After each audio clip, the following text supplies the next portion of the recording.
starting lineups are brought to you by Kia and the all-new Sorento SUV. Kia, make every mile count. For Atlanta, Furcal, Giles, and Sheffield remain in the lineup, of course. Chipper Jones and Andrew Jones in the cleanup in fifth spot. Julio Franco will play again against the left-handed pitcher. And I tell you what, Julio, and he hit a home run yesterday off Tom Glavine. He's hitting .387 against left-handed pitchers for the year. Vinny Castilla will bat seventh. As usual, Henry Blanco will bat eighth and do the catching for Maddux. And batting ninth will be the aforementioned Greg Maddux. The umpires for today's game behind the plate will be, well, let's do defense first. Cubbies have not yet taken the field, but they will have Alou in left, Goodwin in center, and Sosa in right. Jose Hernandez back with the Cubs, being acquired from the Milwaukee Brewers. Gonzalez, Grizzolanic, Isat Choi at first. Paul Bacco will do the catching. And as usual, Sammy Sosa on his sprint out to right field. For all the fans in the bleachers. Umpires, there they are. Behind the plate will be Ron Culpa. At first base, veteran Mike Winters. Bruce Fremming is the crew chief in his 33rd year. He's done a few ball games in this park. Doug Eddings will be at third base. On the mound, Sean Estes, 30 years old, 6'2", 200-pounder out of Minden, Nevada, makes his home in San Francisco.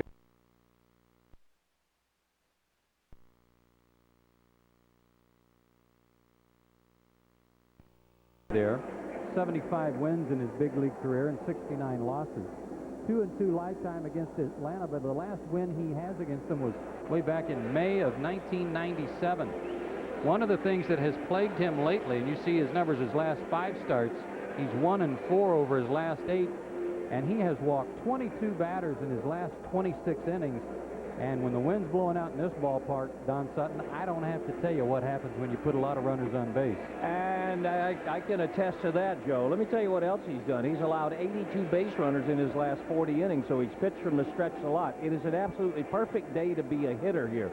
What are your memories of coming in here? As a hitter, when you see the wind like that, did you swing harder, or did you just say, boy, just let me make contact? I think most of the hitters are very aware that all they've got to do is put the ball in play in the air somewhere, and they've got a chance. But you can also, that can be your worst enemy if you're trying to uppercut the ball. I think the way the Braves have played against left-handed pitching this year, and with Estes out there, Atlanta 15-4 against lefties, I think all they want to do is keep doing what they've been doing. They've won 6 in a row, swept the Mets, and their offense seems to be coming around with the addition, let's say, of Chipper Jones, who really wasn't participating on a consistent basis when Javi Lopez, Gary Sheffield, and the top of the order were red hot. From a pitcher's standpoint, this is the only city I can ever remember traveling into when it was your day to pitch and you woke up. The first thing you did was go to the window, throw open the drapes, and check the flag above the Wrigley building. If it's blowing out, it was a good day to develop flu-like symptoms. Yeah, well, the Cubs have had a little flu-like symptom thing working here lately. They've lost 15 of their last 24 ball games. And again, they're still only 1 game back in the Central Division, and they're just 1 game over 500 here at Wrigley Field. But it is, as you say, a beautiful day for baseball, and we're set to go. And when Estes is on, he works a lot of innings, and he wins. In his 6 victories, he's worked 42 innings. In his other 12 outings, when he hasn't won, he's allowed 52 earned runs and has worked less than 5 per start. For call to start it, 0 for 4 yesterday. First pitch is a curveball down and in, and we are underway. A 4-game set here in Chicago to wrap up the mythical first half of the season. Ball on a strike. For Estes, you can expect a fastball in the upper 80s. He has always had a good curveball. When he's locating it, he can be awfully tough to hit. Works quickly. And spot strike 2. Furcal 1 out of his last 14 and has been battling a little bit of a bug. I asked him about it. He said it's not in his chest, it's not nasally, it's right in his throat. In the dirt, 2-2.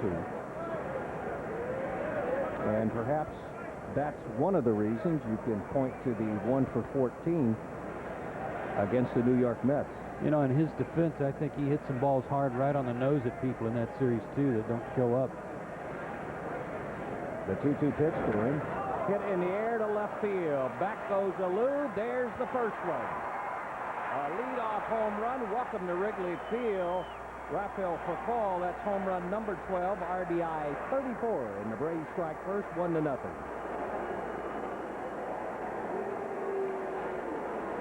To emphasize what we're talking about here, this being a hitter's day, Don and I were watching the pitchers rather, take batting practice this morning, and Jun Kyun Bong was wearing out the bleachers. He was putting on a home run exhibition. So buckle in, because that may not be the last one today right there. Marcus Giles steps in and looks at ball one upstairs. Giles, replaced in the lineup yesterday by Mark DeRosa, did get into the game as a pinch hitter, continued his good hitting, 1 for 1 coming off the bench. Ball and a strike. In the series against the Mets, Marcus, who told us he was almost embarrassed about being named to the All-Star team while struggling, had some good swings, 6 out of 10. And he finds himself with a 1-ball, 2-strike count. Of the 6 hits, 2 were doubles, and he crossed the plate 3 times. Elected by the fans to a starting spot. Man, that must be a thrill. I would think so. Got him on the inside corner. Giles knew it. So 1 for the offense, 1 for the defense. 1 out for Gary Sheffield. Joe mentioned Estes' trouble with locating the strike zone. He's a guy that has rung up a lot of strikeouts in the past, but this year, 60 in 99 innings, his walk total almost equal to that. He has 53 free tickets. Sheffield 15 out of 41 against him. Ball 1 is inside.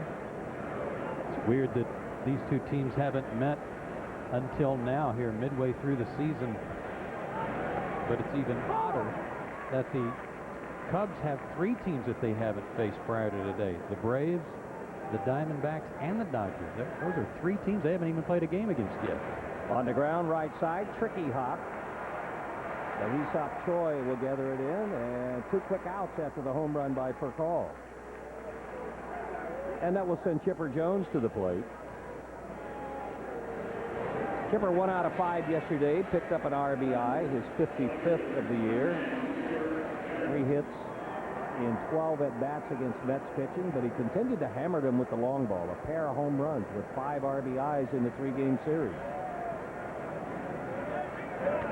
Off the end of the bat, 0-1. And for Chipper Jones, 4 home runs in his last 6 ball games.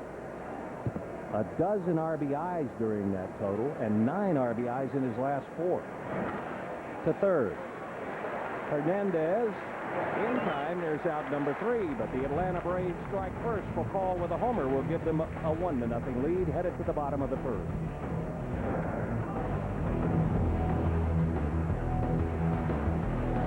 Table guys! Grizzolanek and Sosa here in the first. Alou, Choi, and Gonzalez in the middle. Hernandez, Paco, and Estes at the bottom, and we're going. And Maddux splits the strike zone. Let's fix it. Those speed reading courses we've taken are really paying off. Yeah, they are. 0-1 to Goodwin. Non-roster invitee in the spring. Made the ball club. He's put together a pretty decent career, one that you might not know a lot about. Originally with the Dodgers, then to Kansas City, Texas, back to L.A., made a stop in Colorado, a .270 career hitter. And Goodwin 14 shy of 1,000 hits in his career.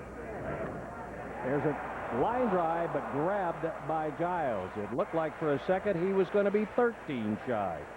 Well, let's check out the rest of Giles' teammates defensively.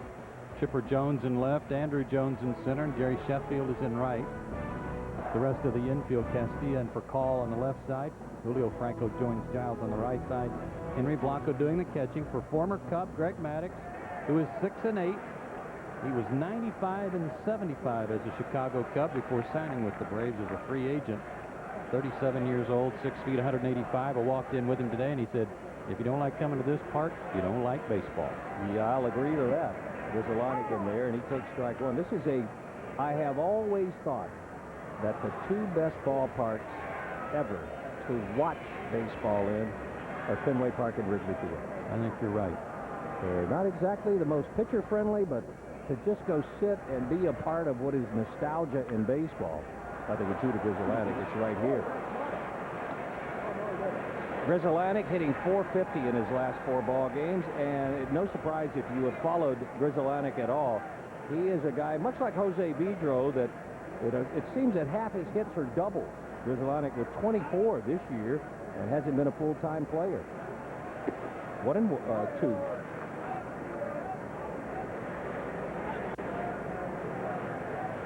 Only Fenway is older than Wrigley Field. This park originally built as Wiegman Park. A gentleman named Mr. Wiegman owned the team, and it was built on the site of a seminary, so it is hallowed ground. I'll say.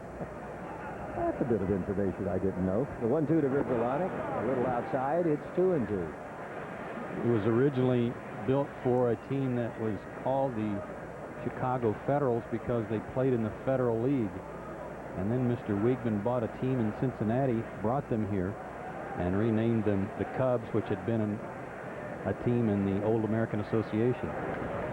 In the air, there's no such thing as a routine pop-up today, so get ready. Giles, with good sense, gives way to Sheffield. I think today anything going up out around the backside of the infield, get ready to watch your outfielders calling them off. Everything's going to be carrying out toward the outfielders, so obviously they have the best vantage point, and infielders have got to be aware of that. And the cheers you hear in the background for superstar Sammy Sosa. Sosa with a modest 2-game hitting streak, but he's hit the ball hard. 4 of his last 9, 7 of his last 26, and 4 of the 7 hits have been homers, including a tee shot yesterday on the inside corner for strike 1. 485 home runs in a Cubs uniform, 27 behind Ernie Banks as the all-time Mr. Home Run for the Cubs. In the air, out back a short. It's going to stay in for Furcal, who will dance around a little bit. But for Greg Maddux, and an important fact for Greg Maddux, 1-2-3 inning in the first. End of 1-0 Braves. The Commissioner of Baseball and may not be reproduced or retransmitted in any form. And the accounts and descriptions of this game may not be disseminated without express written consent. 1-0 Atlanta Braves with Andrew Jones starting the second inning. Sean Estes with the curveball upstairs for ball 1. Jones had a hit yesterday in 4 tries against Mets pitching. It was the only hit he would get in the series, 1 for 11, but he did pick up an RBI. Andrew Jones added to the All-Star team in the new process selected by players, coaches, and managers. On the ground, long throw by Gonzalez. Good throw, good stretch, good defense, and out number 1. I thought Andrew was going to beat this one out. From out on the grass, Alex Gonzalez, the former Toronto Blue Jay, and not able to get much on that throw. Still got him by almost a step. This infield, though, is not cut very deep, Don. I mean, the infield dirt part is not as deep as some infields are cut. So while it may look like he's on the edge of the grass, that's not as deep as some. Oh, you mean it swung as far into the outfield? Yes. I got you. There's not as much dirt. Julio Franco is the hitter, and there's ball 1. Franco up over 300 with a good day yesterday. Saw him go for 2 for 3, a homer, and 2 RBIs. Did a good pitch from Tom Glavine yesterday, down and away, and lined it over the right field wall. Franco has worn out left-handed pitching this year, hitting .387 against him. Drills one along the right field line. Probably going to be 2 for the Braves first baseman. It is. Franco with a double. That's his 8th of the year. Breaks a string of 4 in a row set down by Sean Estes since a leadoff homer by Rafael Furcal, and will bring up Vinny Castilla. There were some guys having some fun a couple of days ago when Braves PR man Jim Schultz celebrated his 60th birthday. One of our traveling party members said, "You know, Jim, you should be ashamed of yourself. When Julio was your age, he was hitting .330. The guy is amazing." And I say that, and there's Schultz. Happy birthday belatedly to Jim Schultz. But in all admiration for what Julio's doing at age 40-something, it's incredible. Here's Vinny Castilla. Curveball will get strike 1.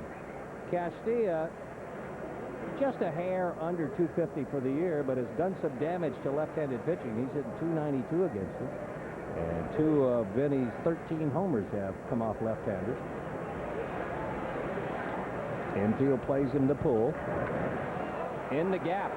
That's going to get in. That's going to get to the wall.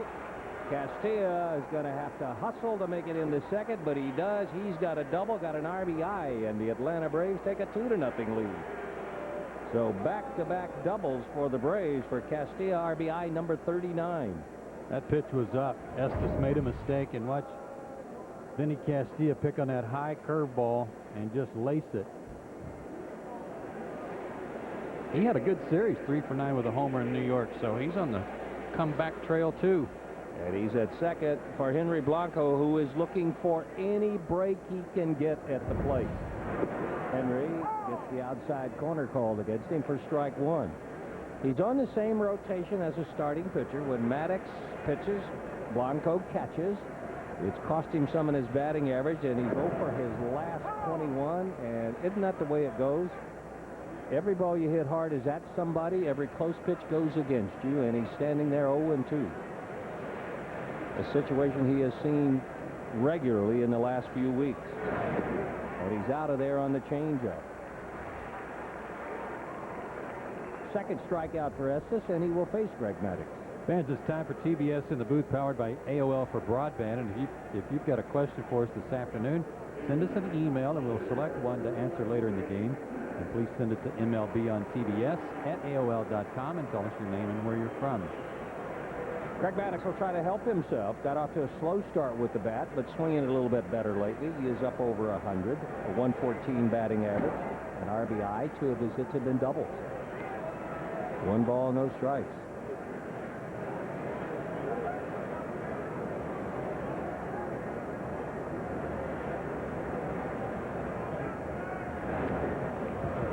Make it 1-1.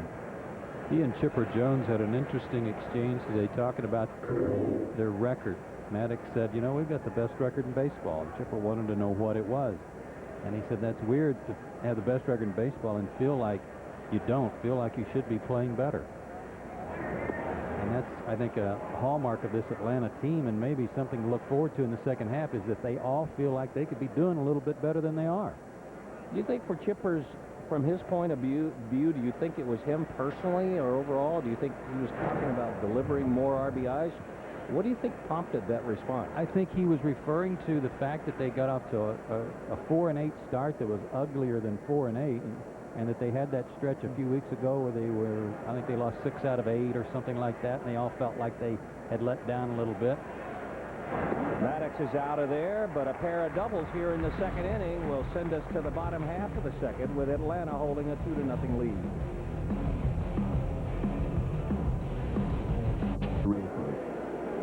Two to nothing Atlanta as we go to the bottom half of the second inning. And a reminder, watch the 2003 Major League Baseball All-Star Game next Tuesday, July 15th at 8 o'clock Eastern Time, with home field advantage on the line for the World Series.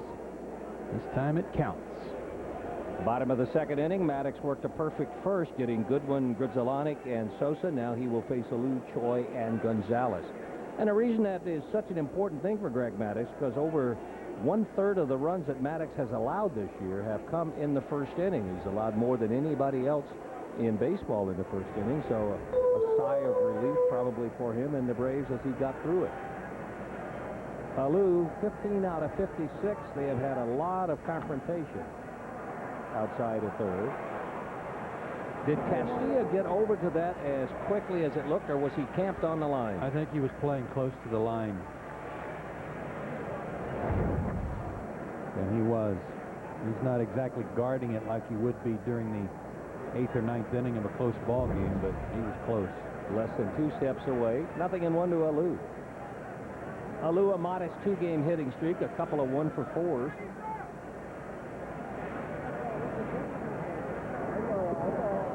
And 2, Maddux with the curveball. But where he has really kicked it up has been in the last week. Last week has seen him go 9 for 24. 7 of his 9 hits have been extra bases, 4 homers, and 3 doubles. And averaging an RBI a game for his last 6.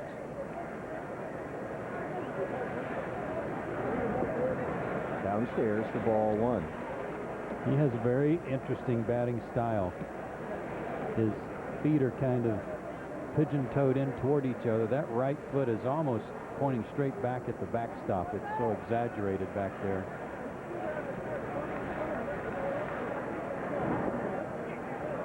Another one low will make it 2-0. You think that's where Marquise Grissom got his? Remember, we saw Marquise Grissom with that toed-in pigeon toes. What's the purpose of it? I think it's more than anything else just a balance thing for Marquise, because he sometimes would fly open. It was something to remind him to stay closed with his shoulder and hip. For Alou, it looks very uncomfortable to me. It looks like it ties him up some because he's so wide, but it certainly works for him. As his .293 batting average will attest this year. On the ground, in the hole, but Furcal plugs it up. And there is out number 1. 4 in a row set down by Greg Maddux, and he will face Hee-Sop Choi. Show you that swing again, Don. Watch his front foot. All he did was move it. He lifted it off the ground, but he really didn't take a stride. So he is very wide. It's like he's already taken his stride and already set up to take his swing. Shortens everything up. Hee-Sop Choi out of Chungnam, Korea, now calls Vancouver, Washington home. Got a cup of coffee last year with the Cubs, 9 out of 50. But is going to be their power-hitting first baseman of the future. Terrific prospect. You hear nothing but glowing reports on him. 7 home runs, and you might remember a few weeks ago in the collision over near third base with Kerry Wood. He was knocked unconscious, and it cost him some time on the disabled list. And he's behind in the count, 0-2. 6'5", what is he, 230? Yeah, 230, 240. Yeah, he's a big, strong player. I've watched him a lot. I've seen a lot of their games. We have to get back to this because Maddux is ready to go with the 0-2 pitch. A little outside, 1-2. I like him defensively. We saw a play earlier where there was a long stretch and they got out Andrew Jones. He doesn't commit to the ball till he sees where the ball is. And that may sound like a Mickey Mouse little thing, but that can shorten the throw and get you a lot of outs by a half a step. The 1-2, up and in, straightens him up and makes it 2-2. First time he's faced Maddux, and usually when Greg gets ahead in the count, he likes to run that fastball back over the inside corner, and he just missed with that one. It was a little up. And try it again. And this one upstairs, and a very visibly upset Greg Maddux sees the count go 3-2. And almost always here, doesn't he, with young hitters? Fastball up, 3-2 changeup. Here it comes. See what Henry Blanco shoots out, is it? Mm-hmm. And got him. Welcome to Greg Maddux. Hee-Sop Choi. Let's check in with Billy Jaffe at TBS Sports Control. Good afternoon, Billy. And good afternoon, you guys, as well. We drive 90 miles north to Milwaukee, where Matt Ford is trying to get his first major league win, but he gets the ball out and over the plate, and Reggie Sanders extends the arms for his 15th home run on the season to right center. It's now 1-1, though, so Matt Ford might just end up getting a win today. Back to you at Wrigley.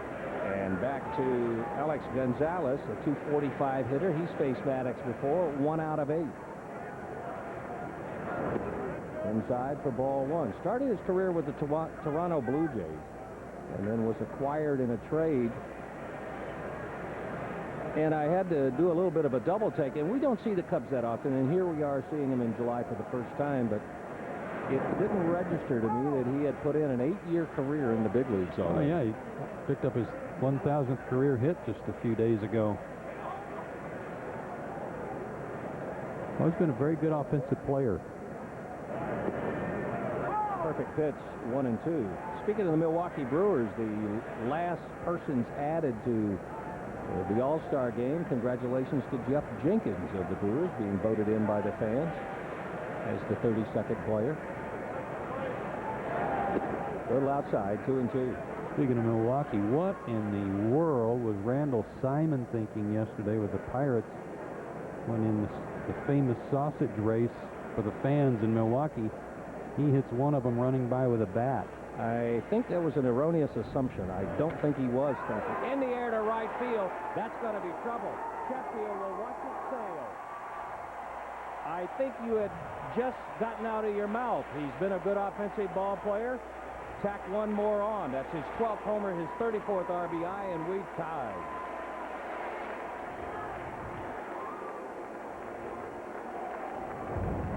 The Braves shortstop hit his 12th homer, drove in his 34th run in the first inning. The Cubs shortstop hits his 12th, drives in his 34th in the second inning.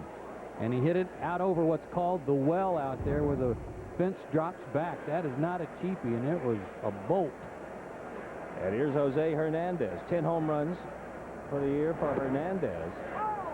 Second tour of duty with the Cubs. Got him in a trade recently. Also made a stop with the Atlanta Braves.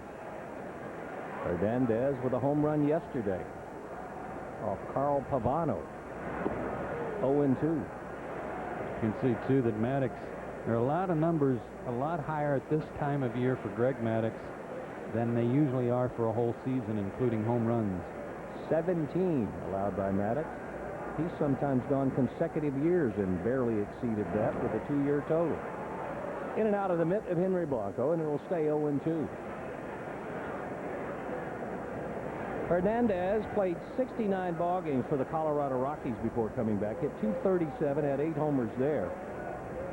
Played mostly at shortstop. He did start a game at first base for the Rockies. So he's been all over the infield for the last couple of years, and he will head to the dugout. So Gonzalez, the only swing of the bat that marred a good inning for Greg Maddux, but it'll send us to the third in a 1-1 ball game.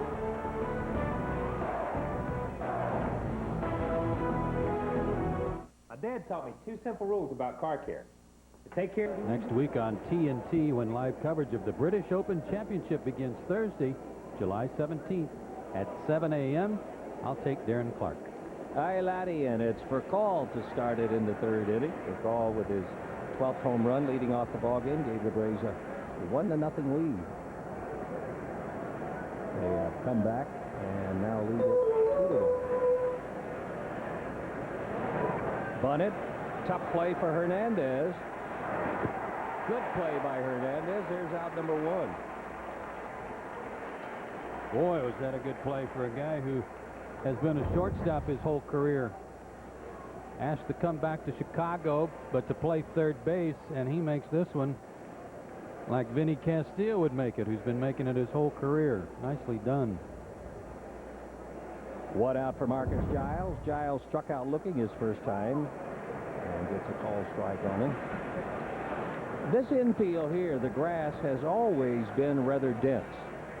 There have been some years where, to favor what always used to be a sinker slider staff on the Cubs, if you were under 5'6", they could lose you for 3 or 4 days in the grass. But it was almost always hard to shoot anything through the ground there. As you could see by that one, it took 2 bounces and almost came to a stop, and Giles is out number 2. I wonder if that's a byproduct of some of the older ballparks. Remember, Tiger Stadium was that way, too. True. Very, very high grass for guys like Jack Morris and Dan Petrie, who were sinker slider pitchers and split finger pitchers. Worked well for them, too. Gary Sheffield last time up hit it right side, but right at Hesop Choi, the first baseman. He's 0 for 1. By, but is it fair or foul? It is in the apartment across the street and foul. Speaking of those apartments, there's some nice new bleachers over there, too. Yeah, there's been some reconstruction going on with the freebie seats. Another one yanked foul, and it's 0-2. That's an ongoing battle with the Cubs, isn't it? With some of those landlords and some of those seats. They think they're getting, and I guess some of the landlords are charging a little bit of a price for the food, beverage, and game for over there. So the Cubs think they're getting the product for free. Roll toward the hole. A tough play by Gonzalez. And another good play by Gonzalez. On a day when the wind is going to play a part, early on, the defense is picketed. 1, 2, 3 go the Atlanta Braves, and to the bottom of the third is 2-1 Atlanta. Jack Lemmon. I'm cold. Walter Matthau. Here's the... Why do we get up every day and leave the people we love?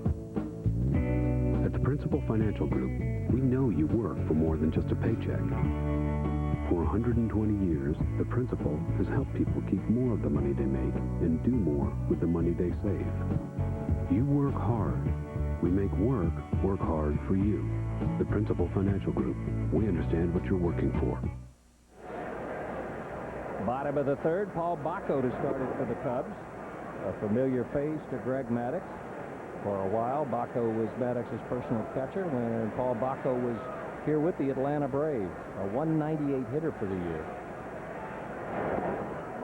Look at these, 1-1. I've often heard that a guy who catches a pitcher should know a little bit about him and should be able to hit him. Maybe that's worked for Blanco. He's 4 out of 10 against Maddux. Towards second. And Giles can't handle it. It'll be a boot for Marcus Giles, and errors coming more frequently the last week for Marcus Giles. It's already 4 on him on this road trip.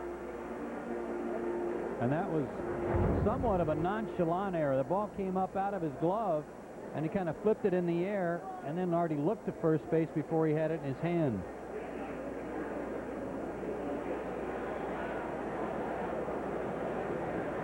Well, you hate to give up a ho-hum out. That's not, that's nothing against Giles. Estes showing bunt, pushes one. It's a beauty.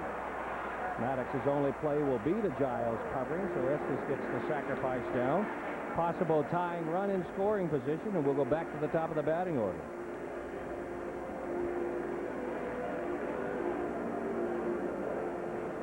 Terry Labonte at the ballpark today watching the ball game, and a reminder, because we see Terry, don't miss the drama of NASCAR on TNT next weekend, live from the New Hampshire International Speedway.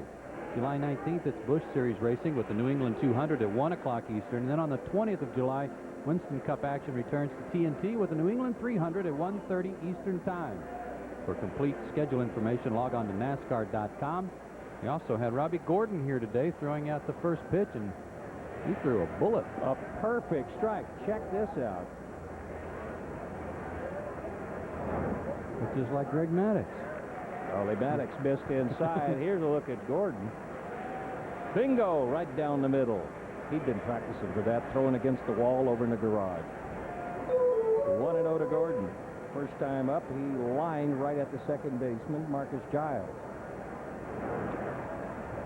Ball and strike. I wouldn't be surprised if in the next few days, if they get some time off from practice laps, we don't see a number of the NASCAR drivers here, because NASCAR is in the Chicago area this weekend. One of the reasons you're seeing Gordon and Labonte here. Two of the better drivers out on the circuit. Upstairs, that'll make it 2-1. Goodwin's average, when you look at it in the 250 neighborhood, you may not think too much of it, but he is one of those guys that's on the rise in the last 5 weeks, hitting .304. And another one of the ingredients that's keeping the Cubs around the top in the Central Division. 2-2.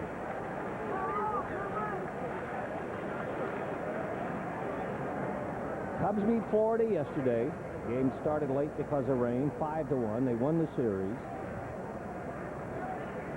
And they're trying to win 2 games in a row for the first time since June the 22nd and 24th. To right field.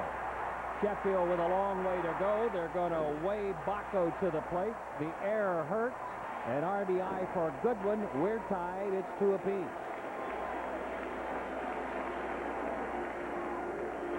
Goodwin's 8th RBI of the year. Takes advantage of the error. The Cubs do the right thing, move that runner along. And Goodwin, who has hit .304 since June 1st, continues to do a good job for Dusty Baker. And remember, Greg Maddux, if there is one niche chink in his armor, it is holding runners on. Goodwin can fly. 17 and 20, and he's going. Stick it in your pocket. He's got number 18. And Greg Maddux, did he fall down trying to get out of the way, or did he just stumble, Joe? I was watching the play at second. I don't know, but he hit the ground hard, and it wasn't just a slip. He got up very gingerly. He was getting out of the way. Oh, he turned his ankle. He stepped on something and really turned his ankle, and it buckled on him. Not sure if there's a sprinkler there or just a depression where the grass joins the mound area. Jeff Porter, is it Jeff out to check on him? Yeah. Watch again. Watch his left foot.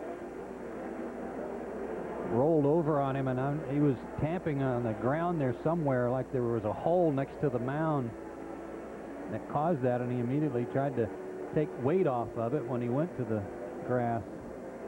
That's the landing foot, too. And for Greg Maddux, who is such a finesse pitcher, all that his movement and action, Joe, comes in the tail end of his delivery.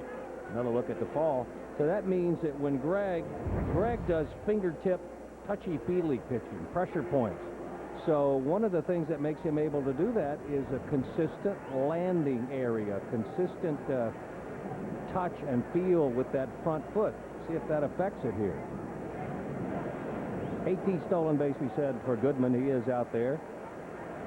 And it's 0-1 to Grizzolanic. Grizzolanic, a fly to right his first time up.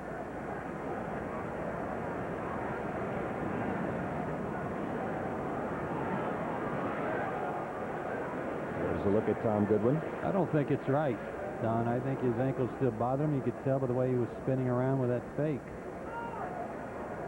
And the 0-1 pitch to Grizzolanic. Tapper back to Maddux. He's not going to get it. Tough play for Call. Not going to get him. That's a play a healthy Greg Maddux will make. 100% Greg Maddux. They're at the corners.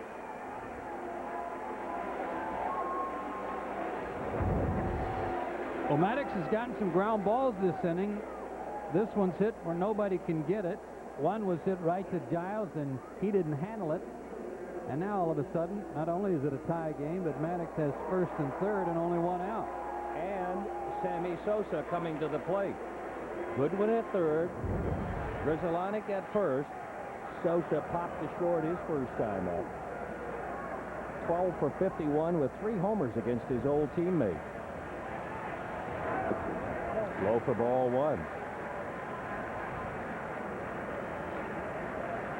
Sosa, since the incident with the cork bat, had a little bit of a slump, but in the last month has turned things around. Hitting .305 during that stretch. 9 of his 15 homers have come in his last 27 games. Back up the middle and into center field. Goodwin will stroll home. Back-to-back singles. Gives the Cubs a 3-2 lead. For Sosa, RBI number 46. Dusty Baker talked about Sosa yesterday, not about his homer, but about a shot he hit back through the middle. And he said when any hitter is hitting the ball through the middle, that's a sign that they're going good and that they're staying on the ball a little bit longer. Well, here's more evidence of it, as that one went right through Greg Maddux's legs, and he's fortunate that it missed his legs. Grizzolanic at second. Sosa is first. Saw that shot yesterday. It was Carl Pavano on the mound, and I think only his mechanics, his delivery, got him out of the way of getting hurt. Wrong guy to have up there if you're Greg Maddux. Strike 1 to Alou, who last time up grounded to short. And again, Castilla guarding the line. I want to see where Alou is positioning himself with respect to the plate, if he's right on top of the plate, because that looked like an off-speed pitch that he went out around and still pulled it foul. It's not too far off the plate. He hangs those hands out there. They're over the inside part of the plate. The 0-1 from Maddux. Low, 1 ball, 1 strike. Trey Hodges, and that is one of those just-in-case hurry-up warm-ups. I think everybody in the dugout convinced that Greg Maddux is not 100%.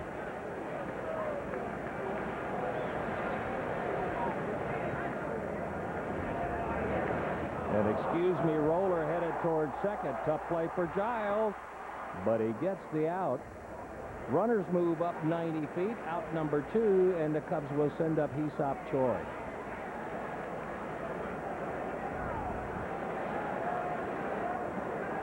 Normally you might see this left-handed hitter walk to load him up with 2 out, but Gonzalez, remember, hit one in the seats with 2 out in the second inning, and he's on deck.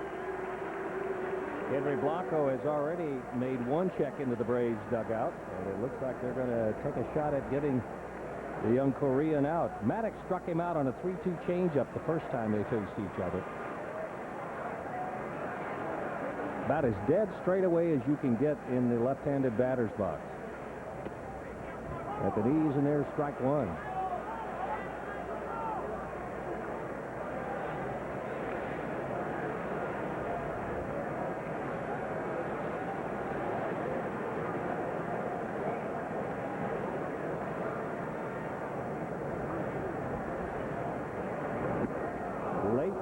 fastball, and it's 0-2. This guy hit 27 homers last year at Iowa. Drove in 26 homers, drove in 97 runs, but he hasn't homered since May 13th against Milwaukee. And part of that, of course, time spent on the disabled list, but it's been a long dry spell for him. Combination of a lot of walks and a lot of strikeouts last year. 95 walks and 119 strikeouts. Takes a close one for ball one. Maddux thought he had the strikeout. He was walking. And I don't blame him. Ron Culpa, the home plate umpire, with his chin right in there over the shoulder of Henry Blanco. Good stop, 2-2. Well, let's not forget that this all started on a routine ground ball to second that was booted by Giles with the pitcher due up next. So the Braves defense that was really, quite frankly, awful in New York at times rears its ugly head here in the third inning. Maddux shakes off a couple, then gets one that he likes. That runs the count, 3-2. Joe, here's that error you were talking about. Now watch the way Giles fields this ball. His right hand is nowhere near this. He just went down to one-handed, and if he'd had his other hand down there near the glove, he might have been able to keep that ball from squibbing out of his glove. Last time up, 3-2 on Choi. Maddux went to the changeup. What does he have up his sleeve here? Another fastball, and he jams him, but it's going to get into the seats. He'll reload, try it again. It stays at 3-2. Grzelcyk, your runner at third. Sammy Sosa is out at second. Cubs with 2 runs in the inning.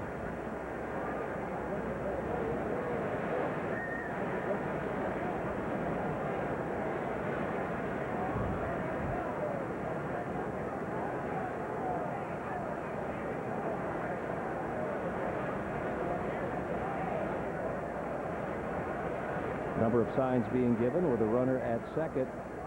Combination signs. Hard enough so that the smartest base runner can't get him, and easy enough so that the dumbest pitcher can. That's what I've heard. But another 3-2 pitch, and he hit him. Hit him with an inside fastball. That's going to load him up. Sometimes that's a pitcher's version of an intentional walk. But he had him 0-2. He had him 0-2, and he was trying to bury this fastball inside, make it come back, and it didn't, obviously. And they're loaded up for Gonzalez, who last time up took a pitch out away from him and hit it over the right field fence. Hit it a long way the other way. It gave him a dozen homers and 34 RBIs. Only his second hit in his battles against Greg Maddux, 2 out of 9. 5th hit batsman of the year for Maddux. How many is that? 5.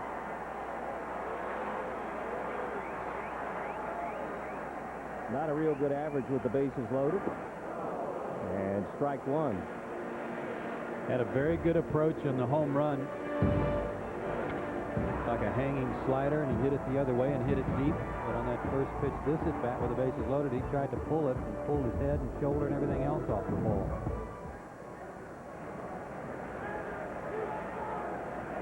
The 0-1 from Maddux.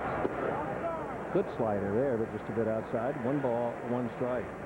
Greg Maddux in his last few ball games has had a couple that were not so good, but he's also had some that were where he would really pitch. He picked a bad day to pitch, not a bad way to pitch, because he would give up 1 or 2, and they would only get him 1. Good change up, and it's a ball and 2 strikes. So I guess, though, you could describe for Maddux, a Cinch Hall of Famer, it's been a year of streaks. 3 or 4 very good ones, 2 or 3, 4 struggles, then 4 or 5 very good ones, and then 2 or 3 where balls are being left in the middle of the strike zone. And his earned run average has taken a little punishment for it.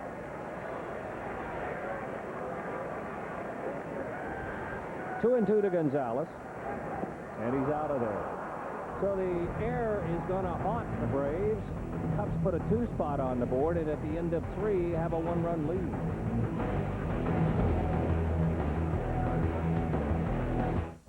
a record for every bone in his body. All new, all true, all extreme. The shocking new season of Ripley's begins August 6th on TBS Superstation. Oh, look, it's the guy who falls. Fall now. Oh, I don't really do that anymore. It's not like I got that insurance. What insurance? Flat. They pay you cash if you can't work when you get hurt. Not that I ever do. Aisle 5 under lingerie. Price check.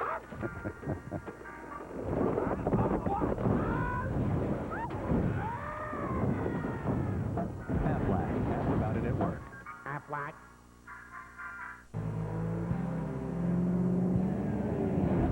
When you hit the brakes, a whole lot of things have to go just right. It's the same with brake repair. That's why you can count on Midas, America's trusted leader in brakes. Right now, get $20 instant savings on any brake service from Midas. Even on Midas's famous lifetime brake pads and shoes. The last set of pads or shoes you'll ever buy. That's $20 instant savings right now from the auto service experts, Midas.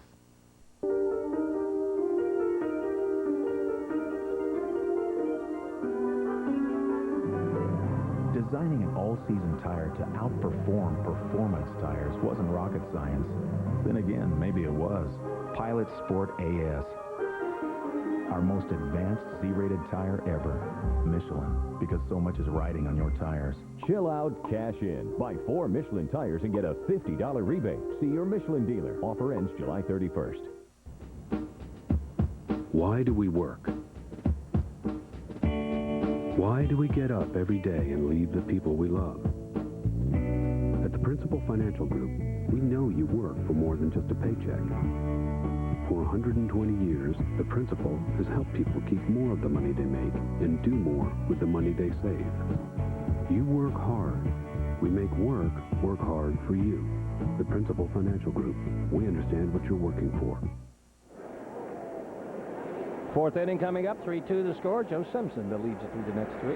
All right, Don, thanks. Chipper Jones, Andrew Jones, and Julio Franco due up, and another test for Gonzalez. And he makes it easily.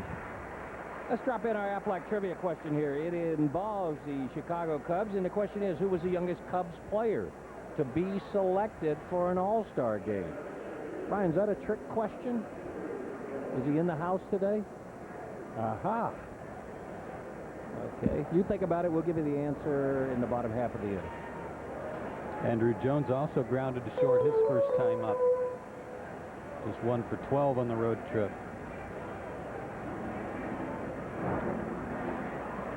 Well, Gonzalez has got the hot hand. 2 down. That's 3 straight. Took short. When Marcus Giles came in between innings, Don, he was having a chat with his mentor, Glenn Hubbard. Glenn Hubbard, who has worked overtime with him, and just exactly what you were saying. With the second hand near the glove hand. Giles was showing, I went down to the side. But the first thing Hubbard said, if the other hand is right there, then you've got a little backup in place there. Glenn Hubbard right on top of things. Braves coaching staff does a wonderful job of instantly offering advice or corrections right after the play happens. And in a very constructive way. And it's easy, too, when the player comes right up to you and says, what'd they do wrong, or I botched that one. Julio Franco doubled and scored in the second. Bats here with 2 out, nobody on. He is now 6 for 7 in his career against Estes. You know, Joe, I think you, and I'm sure you've been on clubs where the coach-player relationship was sometimes like a teacher and somewhat antagonistic sometimes. But here it's more like a mentor system. You know, we're in this thing together. What can I get from you to help me? And on the other side of that from the coaches is what can I do to help you?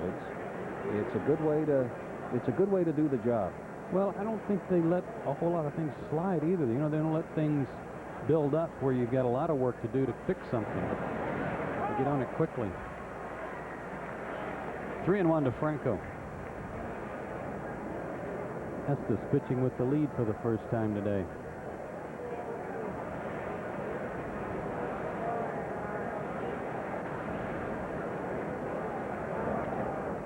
What do you know? 6-3, 6-3, 6-3. We go to the bottom of the 4th.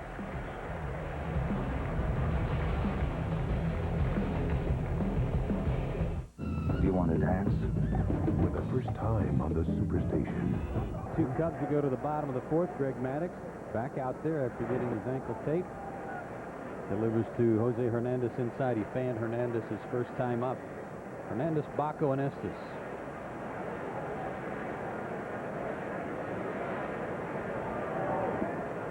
Good off-speed pitch. 1-1. Maddux now has allowed 13 unearned runs for the season, and that's more than any other Braves pitcher. So you were talking about the shortage of run support, Don. Shortage of defense, too. To short. And Furcal with a 360 spin makes the move. That shortstop thing is becoming a habit here. Yeah, it is, and some good play over there. Let's refresh your memory as to our Aflac trivia question. It was the youngest Cubs player to ever play in an All-Star game, selected for the All-Star game, and yes, he is in the house, and he is right in the middle of the diamond. Greg Maddux, 22 years old, 1988. It was at Riverfront Stadium. The American League won it 2-1. The MVP was Oakland's Terry Steinbach, who I think is from the Midwest. Paul Blanco got the 3rd inning. The long 3rd inning started with the ground ball to Giles.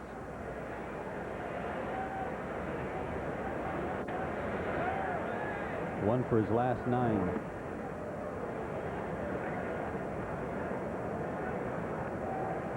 Already 5 ground balls to Alex Gonzalez of the Cubs. 2 ground balls to Furcal and a pop-up to Furcal. He went around on the check swing. With a hurricane blowing out in center field, Estes has got a string of 8 in a row against the Braves that they haven't hit the ball out of the infield. Telling you, flu-like symptoms. Good changeup, struck him out. 4 strikeouts for Maddux. Let's go to TBS Sports Control and an update from Billy Jaffe. Thanks, guys. As always, brought to you by MasterCard. To Detroit we go. Top 9. Brian Dahlbeck trying to get the White Sox back in the game, and on 1st and 3rd. Great play, though, made by the first baseman, Tena. Doubles up Ordonez. White Sox lose 1-0. Nice game from Nate Cornejo. Back to you. That is quite a play. Stop a rally or potential rally. Thank you, Billy. Estes takes a strike. Had a home run earlier this year among his 4 hits. Off Vicente Padilla.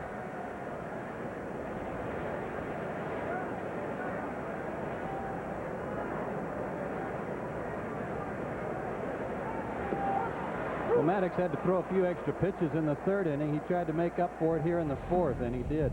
Just recorded his 5th strikeout. We go to the 5th. Hey, how's it going? Good, good. I don't know how to... Would you autograph my cinnamon roll? You want me to autograph your cinnamon roll? Yes. All right. You make mine out to Steve? Daniel. Carl. Buck. Brian. Tyrone T. Jenkins. Juan Carlos Fernandez.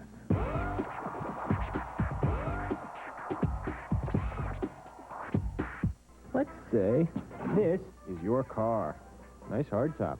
If you drive safely, meaning you do stuff like obey the speed limit, always check your blind spot, and avoid accidents, hey, watch it, lead foot, then Allstate could reward you with something you'll eat right up.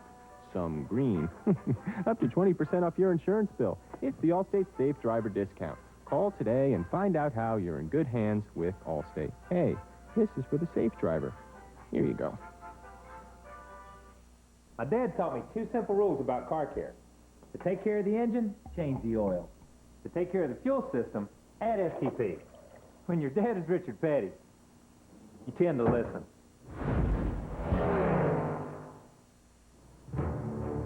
The BMW 5 Series has changed very little since its introduction in 1997.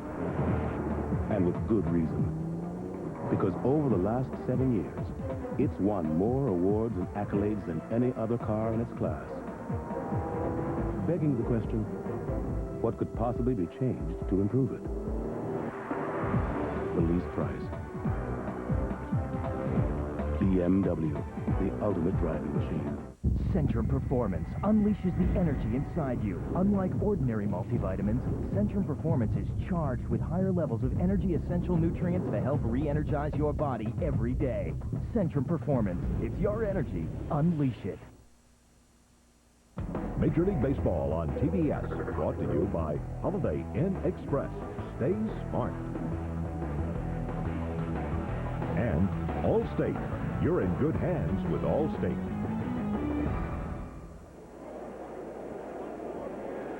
Bottom third of the Braves order now in the bottom of the fifth. Boy, they've got some big termites here in Chicago. Castilla doubled his first time up. Well, summers, they migrate north. Anything? Yeah, in the summer. Away from the lake? Away from the lake and away from Atlanta, hopefully. Yeah. That looks like trouble. Big argument brewing there. 3-2 Cubs. That's well hit. Vinny Castilla drove in a run with a double. He's just gone out of here with a home run, his second on the road trip, and his 14th home run of the year. We've tied. Uh-oh, trouble is brewing. And the Cubs faithful will throw it back, but Vinny Castilla has had 2 pitches up from Sean Estes. That's the first pitch Estes has gotten up since Castilla got a double in the second inning. Fastball, belt high, out away from him, full extension. Vinny Castilla can hit those. That's home run number 14, second RBI. He has 40 for the year. He's moved into the 40 RBI or better list on the Braves team. Henry Blanco struck out his first time. He's 0 for his last 22.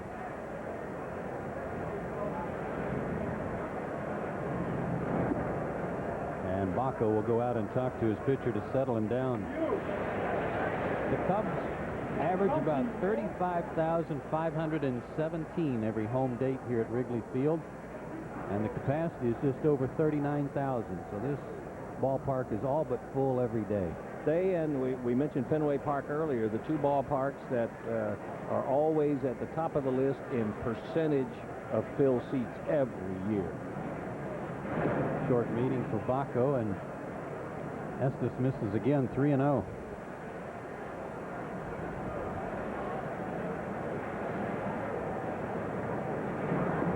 And he walked him on 4 straight. And Estes is pointing to the dugout, and he wants somebody to bring him something, but I'm not sure what. And Ron Culpa wants to know, too.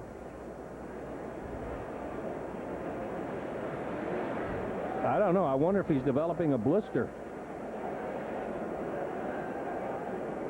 This will be monitored by Ron Culpa.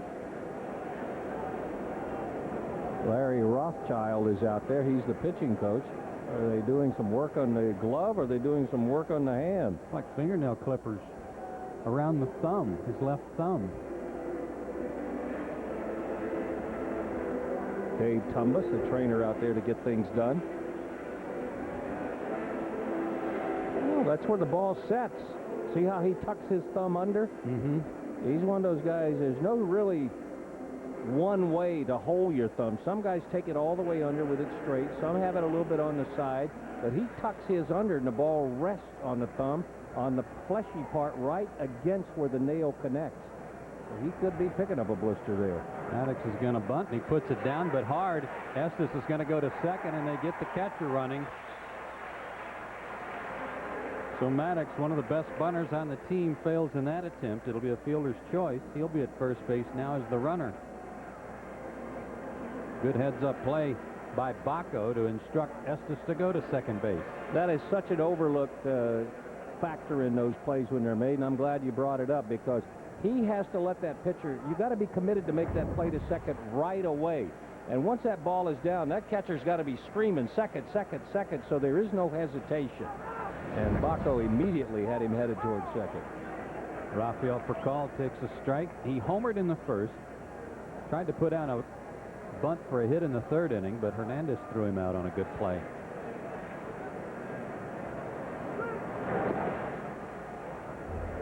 Just look at that home run you were talking about. Fastball low middle in, got it right where he liked it. Wind aided a little bit. Any other day, it probably would have been off the wall. 2-1 to him. It was his 12th homer of the year and snapped an 0 for 9 on this road trip. A 3-3 tie in the 5th. Check swing, but he went around. Good call, 2-2. Here's what it looked like to the first base umpire, Mike Winter. Whoa, borderline. I know if I was pitching, I would want it. Probably sitting in the Braves dugout, I'd say no, it wasn't. Breaking ball, and he did stop that time. Full count.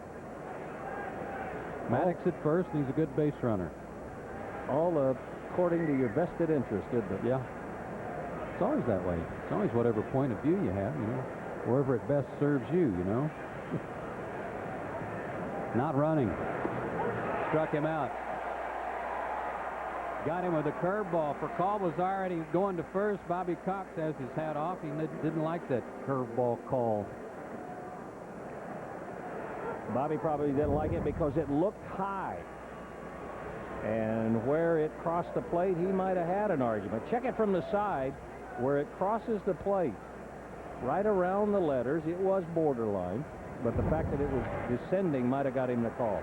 Gonzalez didn't want to feel, he felt made to feel left out here this inning, so he gets the ground ball from Giles, goes the short way for the out. The Braves get the run from Castilla and tie it up, and we go to the bottom of the 5th. The Home Depot is more than a store. It's something new. Oh, cool. It's your first and only stop for the latest innovations. Wow. Cool. The newest ideas like advanced decking material, the beautiful look of wood with less maintenance. Really? And with enough style. Braves are tied at 3 as we go to the bottom of the 5th and the top of the order for Chicago. Tom Goodwin leads things off. 1 for 2. 2 for 3. He gets one through the right side of the infield.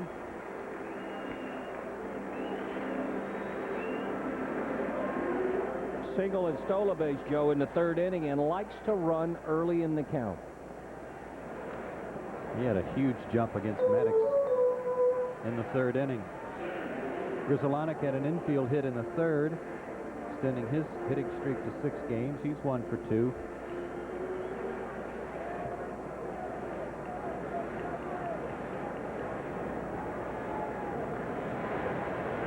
That was a 21st attempt with Greg Maddux on the mound. 17 times now they've been successful.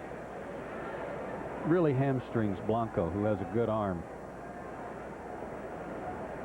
Pitch out, but he wasn't going. I wondered if they were going to do that. If a guy likes to run early in the count and you have a pitcher like Greg Maddux who has good control, you're not hurting him, putting him behind 1-0, even 2-0 if you feel like it's worth it by calling for a pitch out. Now they want him to throw over. And he has a good one diving back. Saw Wendell Kim on the 3rd base line for the Cubs. Gene Kleins, who was the hitting coach in San Francisco for Dusty Baker, now the first base coach. A pitch out on the first pitch. Grizzolonic is a good hit and run man. If Dusty Baker wanted to do that, it's a good situation for it. He's going. No hit and run. Blanco with a quick release and got him that time. I don't know if Maddux was that much quicker to the plate or if Blanco just got a better pitch to throw on, but he put a bullet down there to get Goodwin 1 out. Well, one-step throwing, he unloaded in a hurry, but he also laid this right on the money, so it was easy for Furcal just to make the swipe tag. Excellent job by Blanco. It had to be perfect. And now back to the mound. Maddux able to get off his feet a little bit and get Grizzolonic. He just joined us. Greg rolled his left ankle a little bit, getting out of the way of the throw to second base when Goodwin stole in the 3rd inning. He's had it taped up. 2 out for Sosa. An RBI single in the 3rd. He's 1 for 2.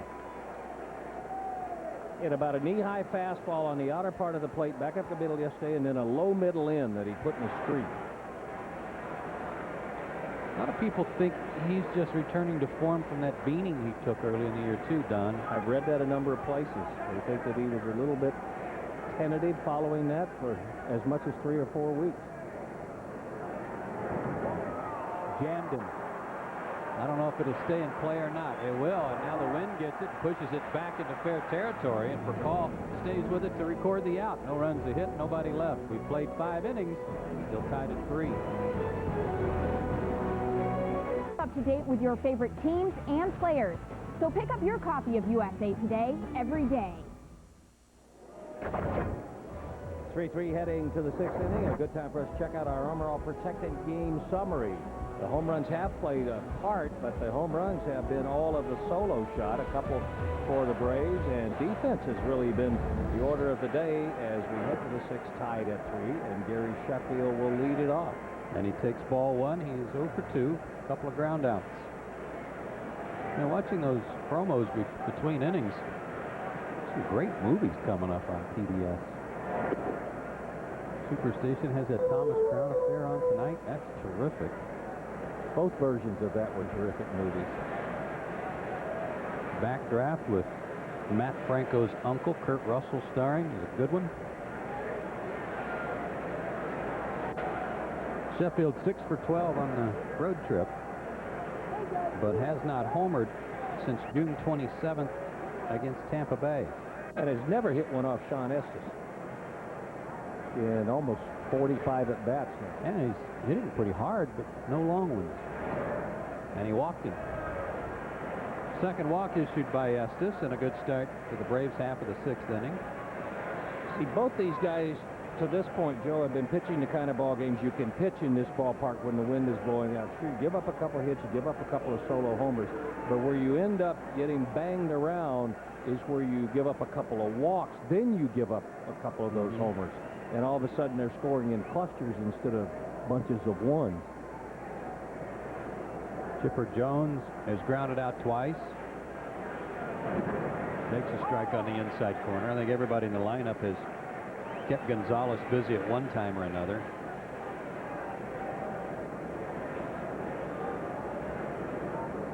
Chipper with 4 homers and 12 RBIs in his last 6 games coming into this afternoon's contest.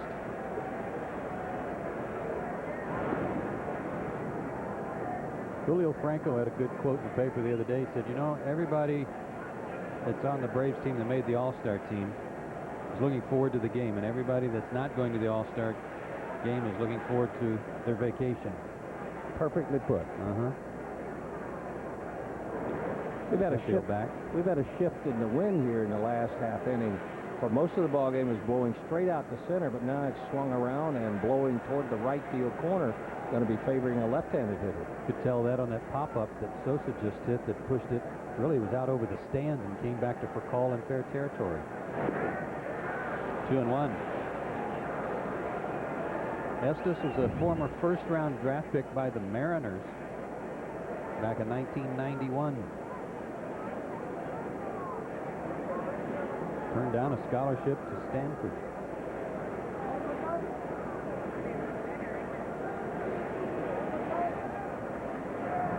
One thing about him, you've seen all these ground balls today, so it wouldn't surprise you to know that he has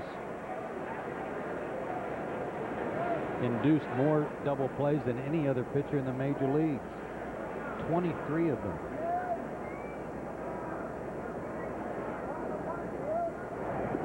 And he walks Chipper on a 3-1 count. And I think he walked Chipper Jones by paying too much attention to Gary Sheffield at first.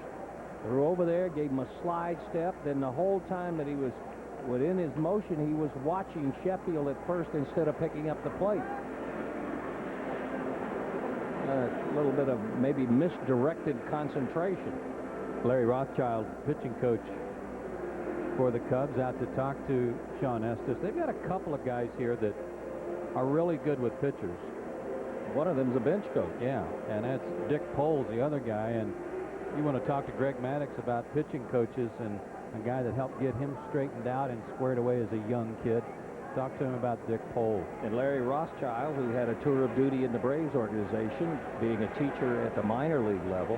And you know what's neat about it, too? Usually when you get, unfortunately, when you get two guys who are good at that on the same ball club, there's that territorial thing. Yeah. You stay on your space and I'll stay on mine. You're a bench coach. Doesn't happen here. They work together. They mesh well together. And those are two very knowledgeable pitching coaches. Andrew Jones with 2 on and nobody out takes a high curve. He's grounded out to Gonzalez at short twice. Estes again, a reminder. 22 walks in 26 innings coming into play today. He's walked 2 in a row here in the 6th. There's a good curve for a strike. But he's digging himself a dangerous Wrigley Field hole. Now, right now, he's gotten himself in a situation where he can make a good pitch, jam a guy, or get a ball hit on the end of the bat, up in the air with the wind, and he's going to find himself giving up 3 runs. Staying with a curveball. That's 3 in a row. But the count's 2-1. 3 of Andrew Jones's last 4 home runs have come on breaking balls that have been left up in the strike zone.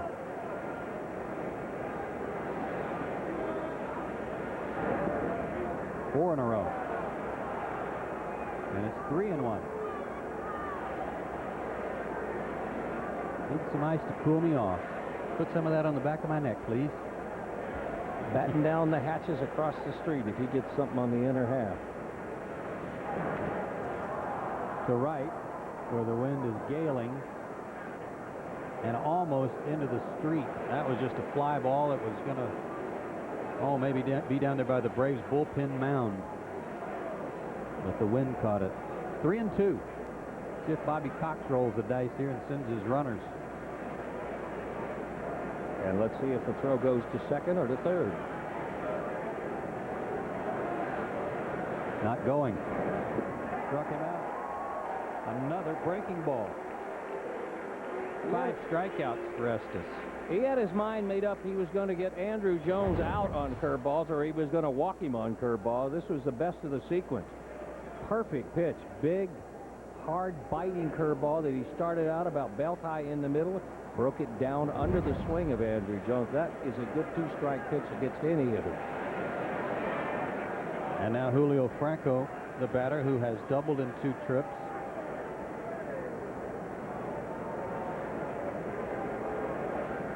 It's a Julio Franco win right now, the way he hits the ball hard to right center field. And he has worn Estes out. You're right about that. You probably get ahead 0-2, and Julio will have him right where he wants him. Wait for that curveball. Well, he has some fond memories of here. We're coming up on All-Star break. Franco in 1990, representing the Texas Rangers, was the MVP of the All-Star game right here at Wrigley Field. Fastball starts him.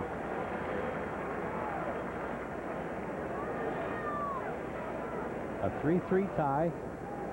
Top of the 6th inning.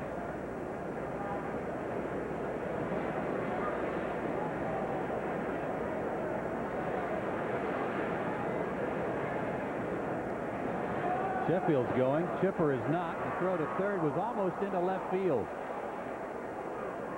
Sheffield yesterday on a slide at second base hurt his right hand when he was sliding in. They have done it again, Joe.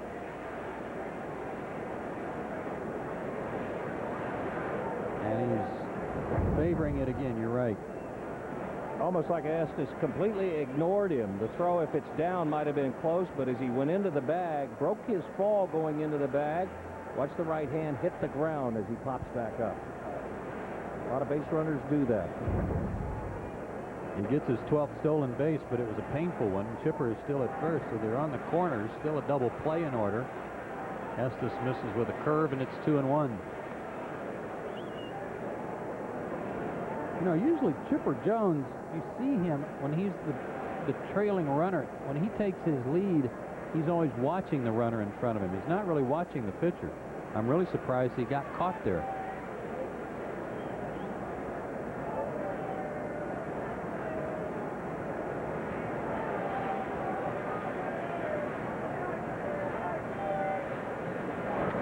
There's Julio going to right.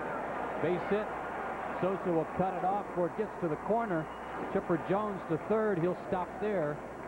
And the Braves take a 4-3 lead on Julio Franco's 18th RBI of the year.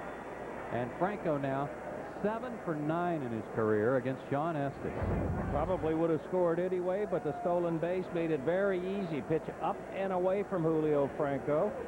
into right field. He does that as well as anybody in the lineup. And sure enough, there's one walk that comes back to haunt Yeah, Sean Estes. you're right. Vinny Castilla, big day already. A double and an RBI in the second, a homer leading off the fifth. See, this is what I was talking about earlier. To me, that's misplaced focus. Throwing over there to try to pick off or to move Julio Franco back. Franco has only had one stolen base attempt. He's not going to run. The guy's going to kill you right now is standing at the plate. A lot of curveballs this inning from Estes, and there's one for a strike. Dave Veers just off the disabled list, loosening up for the Cubs.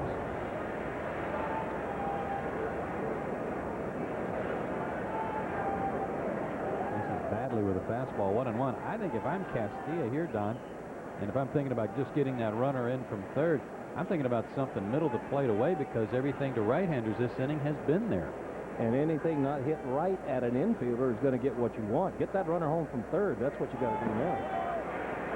Tried to stop his swing, and he did. Hello. One for you, one for us.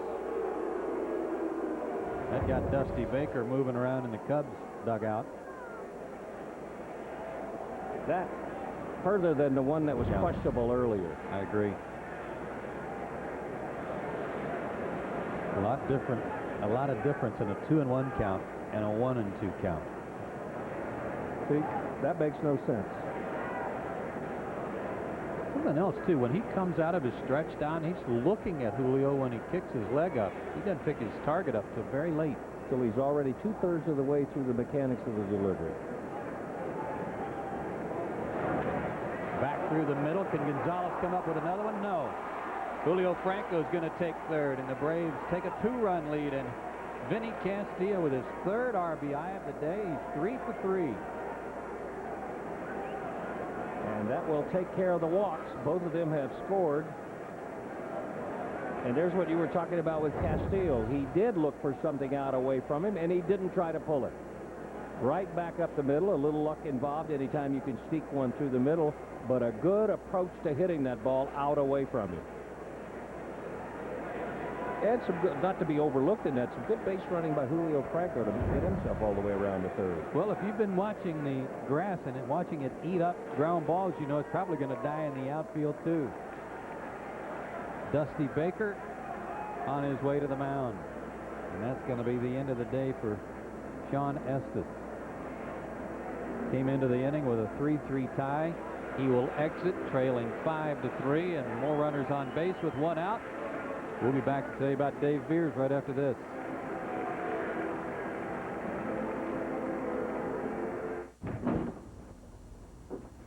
He gets everything. A lot of mustard on that one. A no-doubter. A 3-run home run off of Matt Ford to put Pittsburgh up 4-2 in the fifth. It's now 5-2.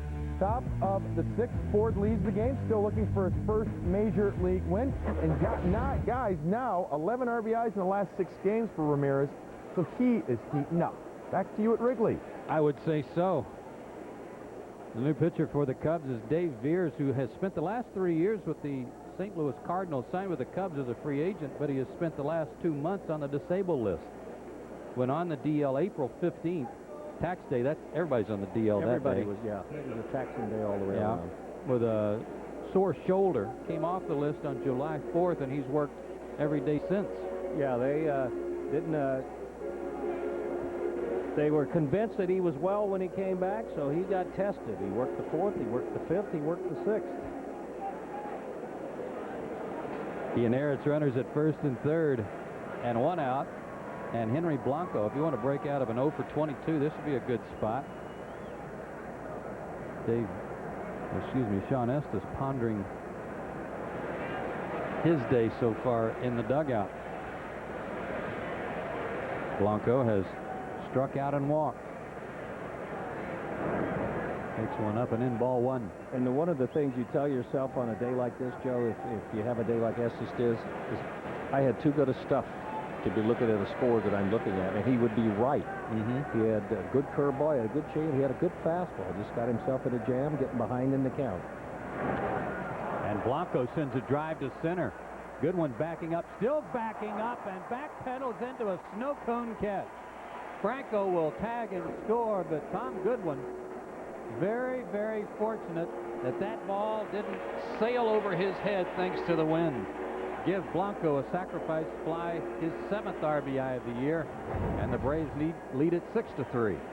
Blanco hit it well, but Goodwin went to a spot where he thought right about there he was going to catch it, but the wind just kept drifting and drifting, and I'll take 2 scoops of vanilla, please.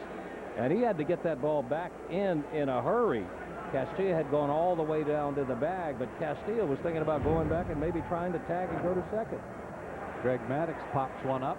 That'll reach the seats and out of play. He has struck out and hit into a fielder's choice. So a 3-run inning so far for Atlanta that started with back-to-back walks. Something you talked about at the beginning of the inning, Don, that even though there hasn't been a home run hit this inning, the walk still came back to haunt that guy, Sean Estes.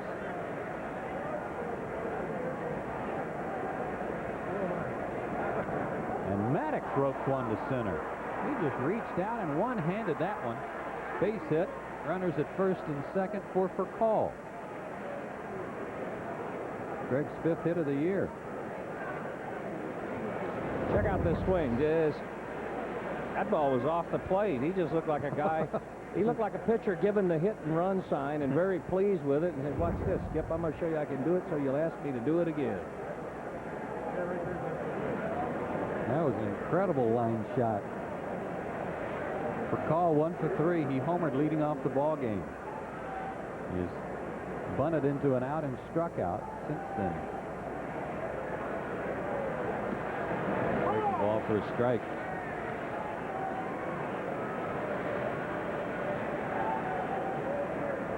Days like today, Joe, you never feel comfortable with the lead, so anytime you can get one more extra run, the reason I bring that up is because Castilla in scoring position, I think you'd hate to leave him out there. Well, you sure would. Anytime the wind's blowing out at Wrigley, you never feel comfortable.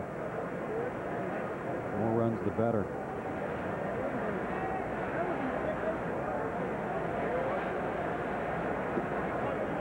Two and one to Furcal. Beers, 36 years old, out of Montgomery, Alabama, makes his home now in Castle Rock, Colorado. He's in his 9th year in the big leagues.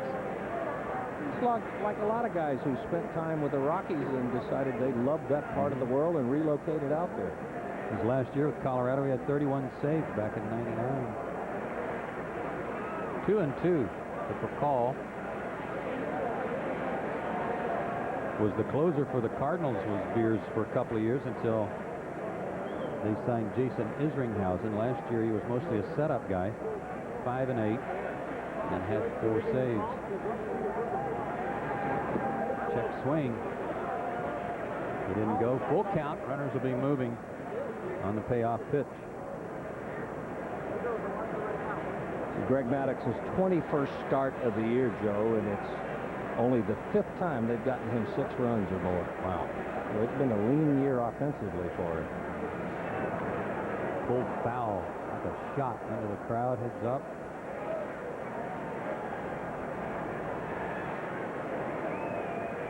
Well, he has and still has that incredible mark when his team gives him at least 5 runs of support since the 1991 All-Star break. Greg Maddux's record is 131-4. Knows how to pitch with the lead, doesn't he? Yes, he does.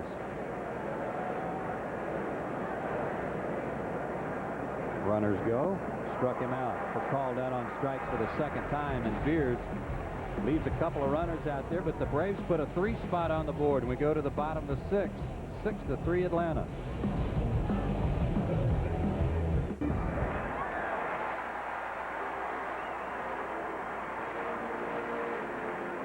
Moises Alou jumps on the first pitch of the bottom of the 6th inning and reaches as he pulls one past Furcal for a base hit.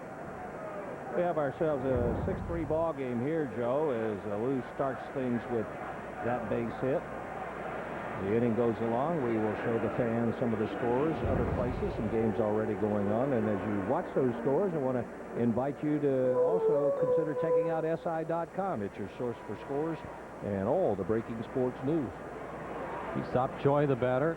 He is struck out and he's been hit by a pitch, and now bounces one toward Giles, whose only play will be to first. And Troy got down the line rather quickly. And Julio Franco almost got handcuffed by that sidearm snap throw. 4-3 on the out. Lou hustle past Giles, so Marcus's only play was to first. He kind of took a few steps and threw a pretty good sinker over to Franco. He was only about 30 feet away when he gunned that ball to him. If you're a first baseman in that situation, you've got to have your knees bent and you have to anticipate a bad throw. If you're expecting a nice lollipop, easy throw, you're going to get burned more often than not.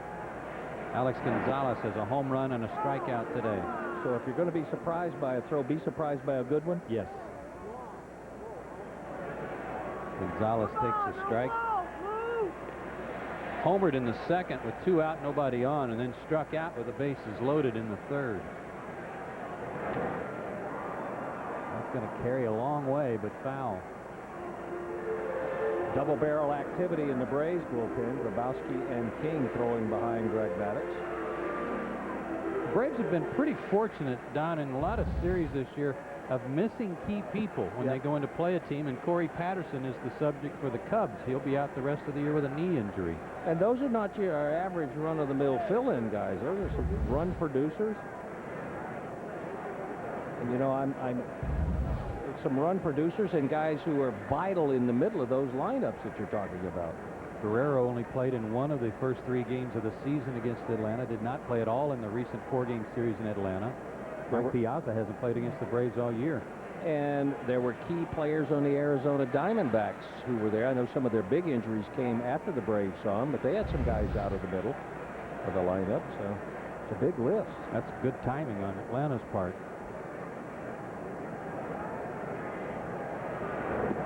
Good breaking ball. Struck him out again.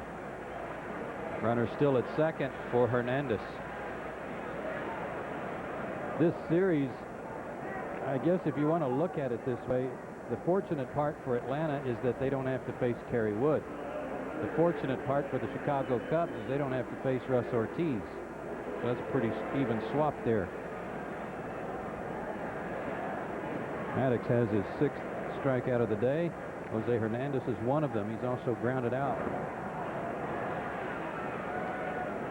Going to his changeup. He's found something on Gonzalez, put him on a changeup diet to get his 2 strikeouts. And that's a good pitch to start a free swinger who is a dead fastball hitter. Changeup that came down and in to Hernandez. Another one down and in. Went right over the top of it, didn't he? 3 times to the well, why not? Most likely this will be Maddox's last inning. The way those guys are heating up in the bullpen, and with that ankle that he turned earlier.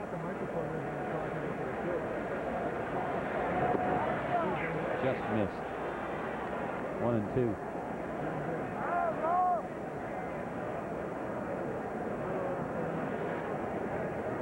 Better than 2-to-1 strikes to ball. That's the ratio you expect out of a Maddux when he's dealing and when he's on. I think 30 of those were in the 3rd inning. Struck him out. Blanco hangs on to it. Maddux pitches around the base hit by Alou, and we played 6 innings. Atlanta up by 3. 7th inning. Braves are up 6-3. Don. And Dave Ears will pitch on. Marcus Giles looking for his first hit of the day. Hasn't gotten out of the infield. That's coming off of a good series up in New York that saw him swinging the bat, hitting a lot of pitches inside out. Marcus with an error, too, today. Veers with an off-speed pitch for a strike. What's that thing he's throwing? Is that a split finger, like a tumbler that he throws? That's what he used to throw, yeah. About 75% of the time? Always from the stretch. There's his fastball. Just a little showcase piece there. 1 ball, 1 strike. Kevin Grabowski, you were mentioning in all likelihood that would end the day for Greg Maddux. Grabowski continues to throw. So that would lead you to think that's true. The ball and 2 strikes to Giles with Sheffield on deck and Chipper Jones in the hole. There's a look at Grabowski. Being shepherded over in the bullpen down there by Bobby Dews, who does one whale of a job in that role. Slider outside, 2-2. Bobby Dews right there. I asked Bobby Dews, why do you wear the gloves now? And he originally started because Bobby said being out in the sun with that, he was getting some sunburns and some things he worried about on his hand. 3-2 to Giles. And so he said, I just started putting them on then just to kind of protect the back of my hands from the sun. Then he said, I started catching some, and you know, it helps a little bit having that extra glove. So it just kind of got to be a comfort thing for Bobby. Pay off to Giles. Try it again. Still 3-2. But a lot of folks have asked why, and I kind of flippantly said to keep his hands warm, but they said that it was 90 degrees, so. He's a great gentleman. Yes. A published author. Giles yanks it foul. And what a play. Sunglasses in the right place, positioned perfectly defensively, kept his eyes on it. Well, he's a Braves fan.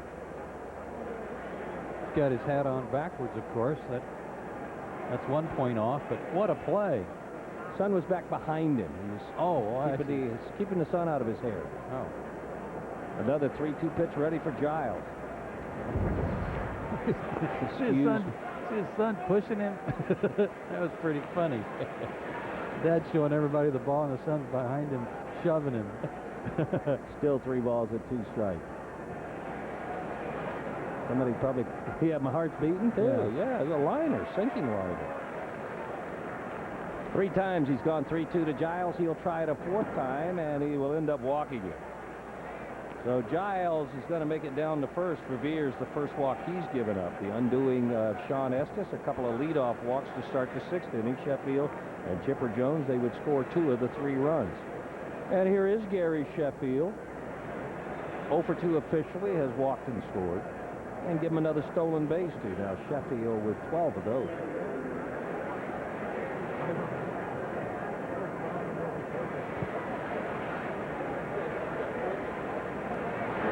Outside, 1-0. We stay here in Chicago at the hotel that is going to be the headquarters for the All-Star game. So Braves, who are a part of the All-Star entourage, catching a break. They don't even have to move anywhere. Inside corner 1-1. And the lobby and restaurants in our hotel filled with family members of the Atlanta Braves who are looking forward to next week.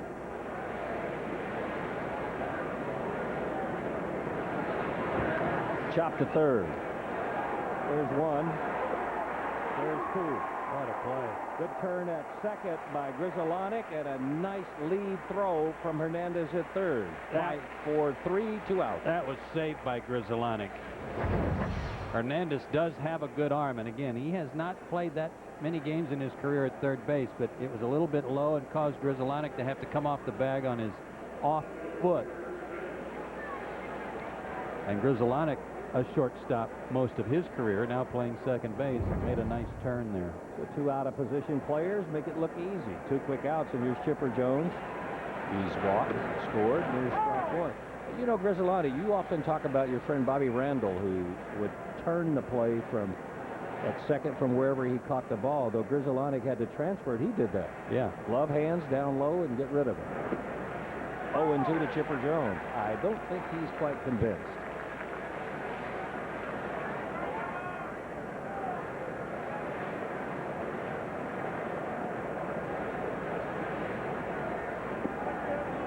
In the other corner, and it's ball 1. Well, needless to say, every hitter that goes up there today realizes that the ballpark is playing a lot smaller. And you get upset if you get a strike called on you that puts you in a hole where you have to cut down on your swing a little bit. You want something you can lift and jack. Inside, Beers wanted the call. I think Blanco did too, and it's 2-2. So they're even. 1 for you, 1 for us. Debt cancel. 2 balls, 2 strikes.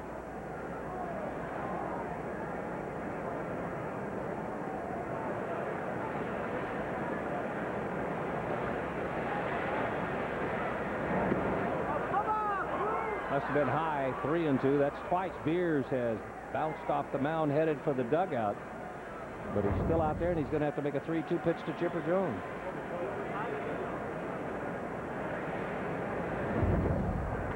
He does. It's rolled to second. couple of good plays by Grizzolanic. We'll put a 0 on the board for the Braves. It's the middle of the seventh inning stretch time. And the Braves are on top. Do you want to dance? For the first time on the Superstation, Pierce Brosnan, Rene Russo. Think you'll get me? Oh, I hope so. The Thomas Crown Affair, tonight at 8 Eastern on TBS Superstation. My dad taught me 2 simple rules about car care. To take care of the engine, change the oil. To take care of the fuel system, add STP. When your dad is Richard Petty, you tend to listen. Automobile Magazine All-Star, 5 years in a row. Since the current BMW 5 Series was first introduced, we've found very little to improve on. Winner, $35,000 to $40,000 category, AAA Auto Guide. And apparently, many others would agree. BMW, the ultimate driving machine. We all want to help the people we care about.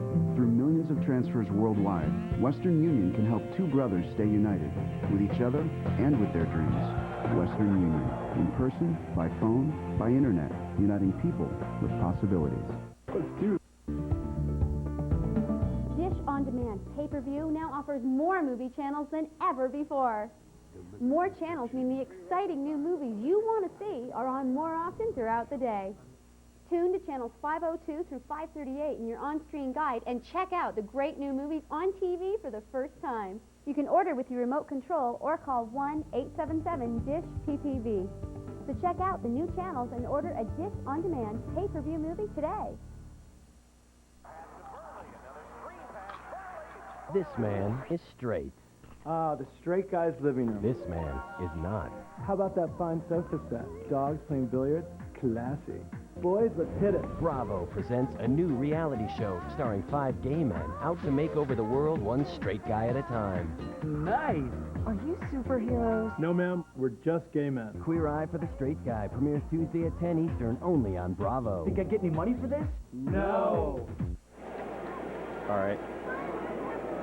Kevin Grabowski is going to come on, also coming in to play right field for the Braves. Apparently the risk of Gary Sheffield bothering him. You're looking at Darren Bragg in right field.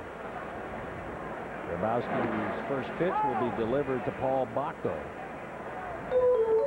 And it's a strike 0-1. There's a look at Grabowski's numbers. It's got to be an unusual fielding situation for Grabowski. If you check out the Braves bullpen, he has pitched with more inherited runners than anybody else. And I'll bet if you go back and check the games where he's had the most difficulty, it's been in innings where he has started the inning. That would make sense. 42 times he has had inherited runners out there, and he's only allowed 6 to score. That's about 14%. That is good. And he's got Bacco on the swinging strike. One of the great traditions here at Wrigley Field has been, during the 7th inning stretch, the singing of Take Me Out to the Ball Game. Today it's the family of Chip Carey leading them, multicolored. And there's one. There's one who did not inherit Grandpa's genes. Summerlin didn't want any part of that microphone. Get it out of here. But the twin boys and wife Susan enjoying the day. Yeah. Oh, boy, what a good-looking family. She did not inherit Grandpa Skip's genes, not wanting the mic, did she? No. All right, who we got pinch hitting? Looks like Lenny Harris. Lenny Harris it is. 170 his batting average. Career pinch hitter, he is one of the best in history. Continues to add to those numbers. Finds himself, though, in a 1-ball, 2-strike count. Kyle Farnsworth, local boy out of the Atlanta area.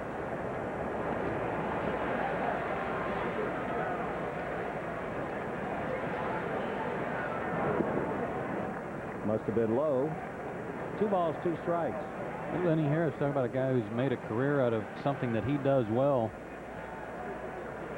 That's what's, I think, in many ways kept him in the game as long as it has, is his tremendous ability to come off the bench cold and be able to hit a line drive somewhere. This year, a little bit of a struggle, though. 3 for 25 on the ground at third. Castilla's got a long throw, but it's in time, and there's out number 2. 2 quick outs. Grabowski will take it back to the top of the batting order, where Tom Goodwin has had a good day. He's been up 3 times, been on twice, stole a base, scored a run, one of the 3.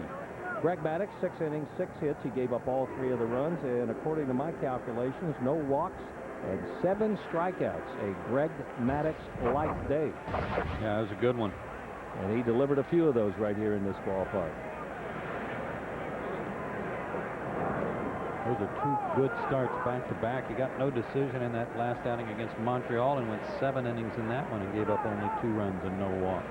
But today, somewhat of a luxury for him. He got a 6 spot on the board while he was out there. Yep. That always makes you feel better. 1-1 to Goodwin. Goodwin keeps bumping his batting average up. He is pushing 260 now. A lot of that good hitting has come in the last month or so. Good eye, and he takes ball 2. Well, it's a crying shame about Corey Patterson. He was trying to avoid a tag at first base. Not a whole lot unlike Chipper Jones when he was a minor leaguer in big league camp with Atlanta and on the verge of making the team and tore up his knee in spring training, trying to avoid a tag at first base. To right center field, Goodwin has his 3rd hit, probably extra bases. Bragg knocks it down, but it's going to be a double for the leadoff man. He is 3 for 4. That's double number 4.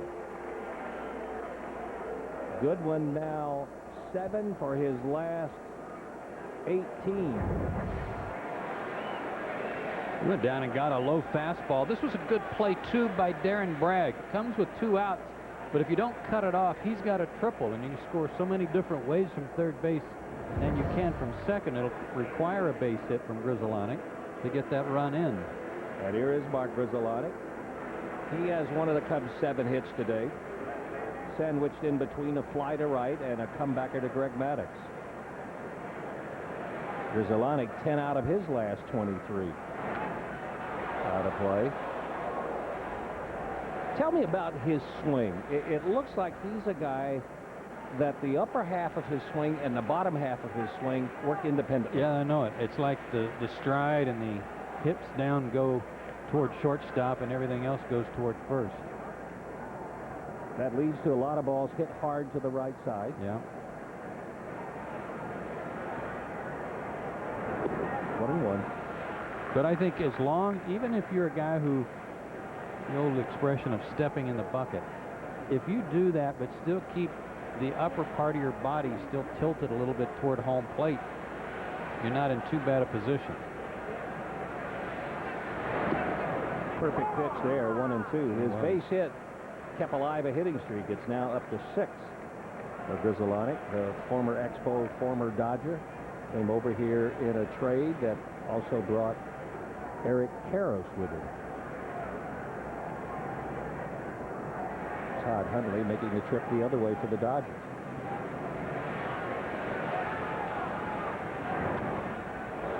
There's a 2-strike. Let me keep it out of the mid swing. Cameron Grabowski cracked me up. He is a huge man. But he said last night after the team got to Chicago, he went over to Gibson's restaurant for dinner, and he said he was sitting near Anthony Mason, the power forward. Yeah. I said, that man's enormous. Kind of funny to have a 6'4", 235 guy tell you somebody's enormous, huh? Uh-huh. Still 1-2 to Grizzolonic. Downstairs, that'll make it 2-2. Well, I'd like to know what table and what booth he was in at Gibson's, because normally you can't sit very large there. No, you can't. Got out of there last night, the least expensive and the quickest we've ever done it. Did you have soup and salad? Yeah, had bread. Some bread. Good battle going on. It stays at 2-2. That was a good example of what you were describing a minute ago, Don, about Grizzolonic's swing. Watch how he falls across the plate, though, in this follow-through. See how his upper body is really tilted over home plate? His stride's a little bit toward third, but look where his follow-through finishes him. We'll try 2-2 again. And that'll be rolled to short. Furcal's got it. Grabowski has himself a good inning. He pitches around the 2-out double. And at the end of 7, still Braves on top. Are there any former major league players that are umpires?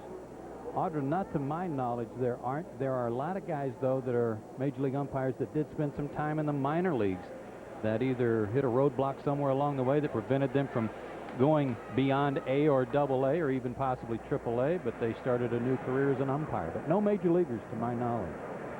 Third pitcher of the day for the Cubs, right-hander Kyle Farnsworth. He is a big one, elbows, kneecaps, and he can bring it up there in a hurry. And on the first pitch, Andrew Jones drops one into right field for his first hit of the day, hit number 8 for the Atlanta Braves.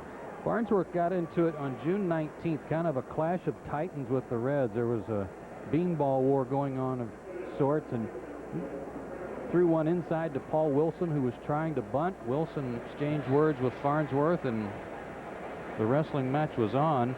And for most people, I think they would say that Farnsworth won that one. Got a point for the takedown. He's about 6'4", 240 or so. Julio Franco is going to stay in and face the right-hander. There's strike 1. He squashed Wilson like a June bug. He can run it up there. He is out of the Atlanta area, now calls it Canton, Georgia, just about 45, 50 miles, slightly northwest of Atlanta home.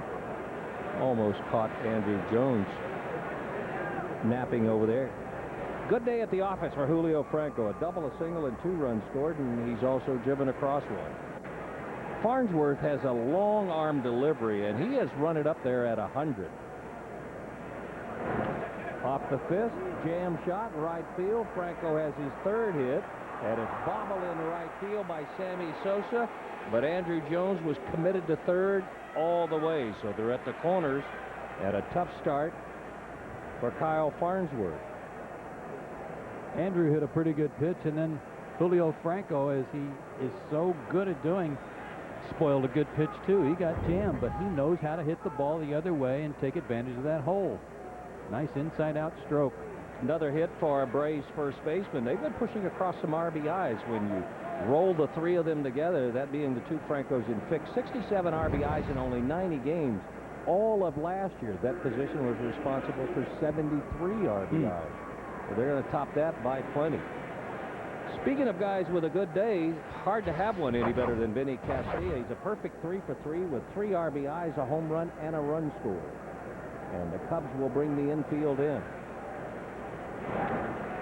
Into the air, right field. That should be deep enough to get Andrew Jones to the plate, and it's also deep enough to get Julio Franco to second. Give Castilla another RBI and more breathing room for the Braves. 42nd RBI of the day of the year for Castilla. 5th time this year he's had 3 or more RBIs in a game. And the first run allowed by Kyle Farnsworth in his last 9 outings, going over 10 2/3 innings. Runner in scoring position for Henry Blanco.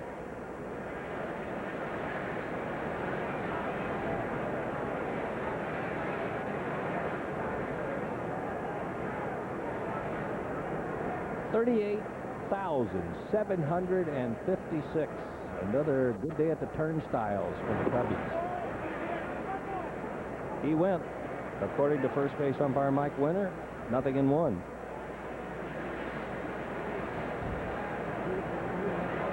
Farnsworth is a guy they tapped for great things after they decided that they didn't want him to start. Down in Iowa in 1999, that's their AAA farm club. A little outside 1-1. Came up with the Cubs. They started him some, but that didn't work. Then all of a sudden started moving him more and more into bullpen role. Best year he's had was in 2001, a 2.7 earned run average for 76 appearances. Outside 2-1. Not very far from averaging a strikeout an inning for his career. Yeah, he can bring it up there. There's no question about that. And he's developed a real good slider. We've seen that already this inning, but the Braves spoiled, as I said, a couple of pretty good pitches. There's another slider out of the strike zone for ball 3. But the Cubs bullpen, by and large, has been their biggest undoing. 4th in the league in ERA, but their bullpen is 12th. Matt Franco's on deck. See Mike Remlinger there in your picture, in the middle of the bullpen. To short and over the arm. Gonzalez into left field. Franco will cruise home. That in all likelihood will be scored an error. But it's another run on the board for the Atlanta Braves, and you never get too many in Wrigley Field. Well, one way to give Gonzalez a hard time is don't hit it on the grass. Well, he did have a one-hopper on the grass, and maybe it picked up a little speed when it hit the dirt because it came up on him, rolled over his arm, and that is an E6. I think they just gave him a base hit on it. Oh, did they change it? I think they changed it. Huh. I was trying to listen to the announcement out of the press box. That may, in fact, have been what they said, Don, and I thought they were saying E6, so... We were talking about Farnsworth having his set to with Paul Wilson back on June 19th. We've got a little tape of that if you'd like to see it. Paul Wilson took exception to this fastball that rode up and in, and then Wilson said something to Farnsworth and then charged him. Big mistake. Big mistake. Good night. And Paul Wilson was in the dugout with a towel wiping off the blood after that. Well, they've changed it back again, Joe. It's E6, no RBI. You were right the first time. And Matt Franco coming on to pinch hit. Blanco is at first. They probably will not hold him. Matt Franco's done a good job of this year. Franco 11 for 43, second highest number of pinch hits in the National League.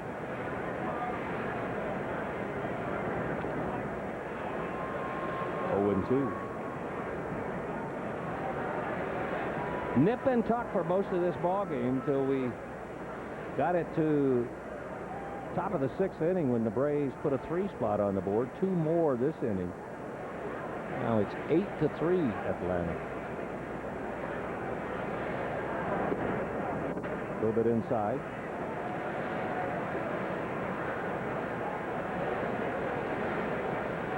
Franco, and Fick. When you look at their numbers and they run successively, if you look on the stat sheet, 302, 303, and 325 the batting averages for that trio.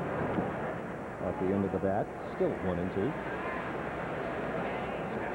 I had a visit with Matt Franco on a radio interview recently about the fact that he doesn't have as much playing time or as many at-bats as he might have had at this time a year ago, but he said, you know, it's hard to argue when the team's playing so well about how your at-bats come. And he said, I'm just trying to stay focused and ready for when Bobby calls on me.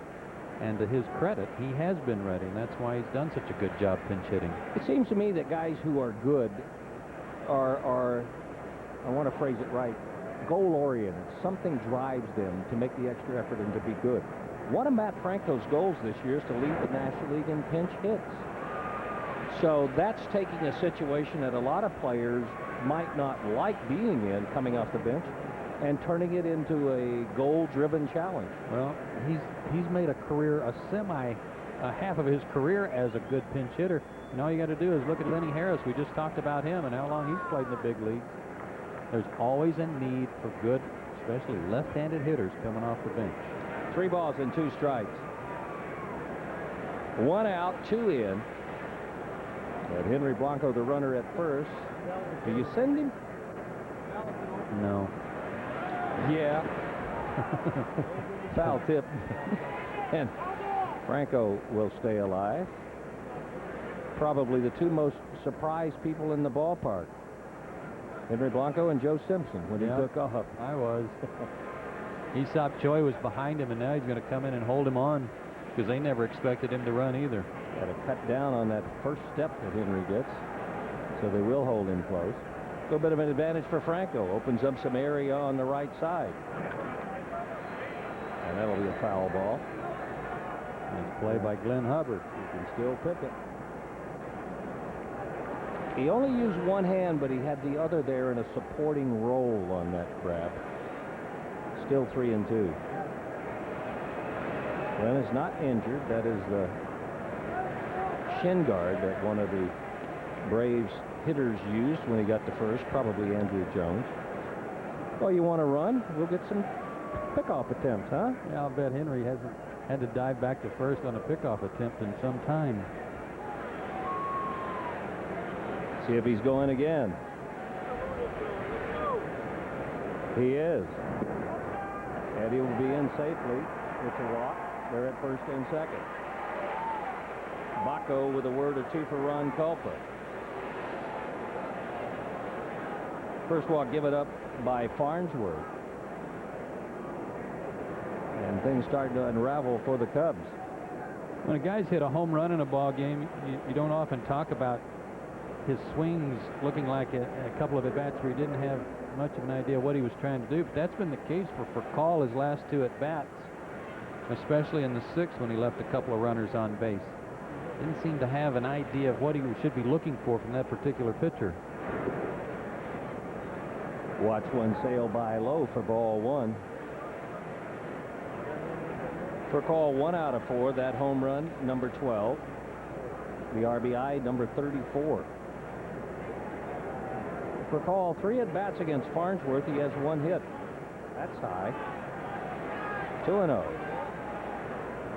This is not something that's plagued Kyle Farnsworth this year, because he only had 18 walks, and he had about a almost 3-to-1 strikeout to walk ratio coming into this ball game. There's ball 3 and another one nowhere near. He's throwing 94 and aiming the ball down.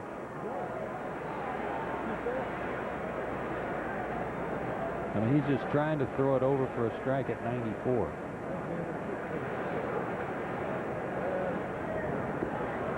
That one loose and gets strike 1. A lot of teams in recent weeks have tried to go at Rafael Furcal above the belt, middle in with fastballs, not off-speed pitches. I don't think I'd look for anything off-speed here if I were Furcal. Fastball out of the strike zone, bases are loaded. And Dusty Baker's not going to waste any time. He's on his way to the mound. And an unusual outing for Kyle Farnsworth. He had a great streak going, but today, just not the right-hander's day.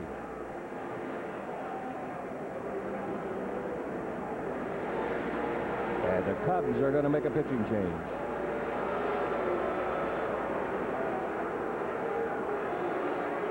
The Home Depot is more than a store. It's the only place to find all the great brands, from John Deere to Honda, Kohler to Thomasville. They're the names you know, and you know they'll give your home the look and style you've always dreamed of. If you're looking for the best way to personalize your home, we have the most beautiful answers imaginable. The elegance of Anderson windows and doors add incredible beauty and style to any home at a guaranteed everyday low price. You'll also get great advice on how to get the most out of the best brands. The Home Depot. You can do it. We can help. Nuggets. Nuggets. Well, that's nice, James, but I asked you to spell rhinoceros. At Wendy's, our all-white meat chicken nuggets are so good people can't get them off their minds. What? It's the best 99 cents you can spend. How do you keep a car from ending up like this? Try Armor.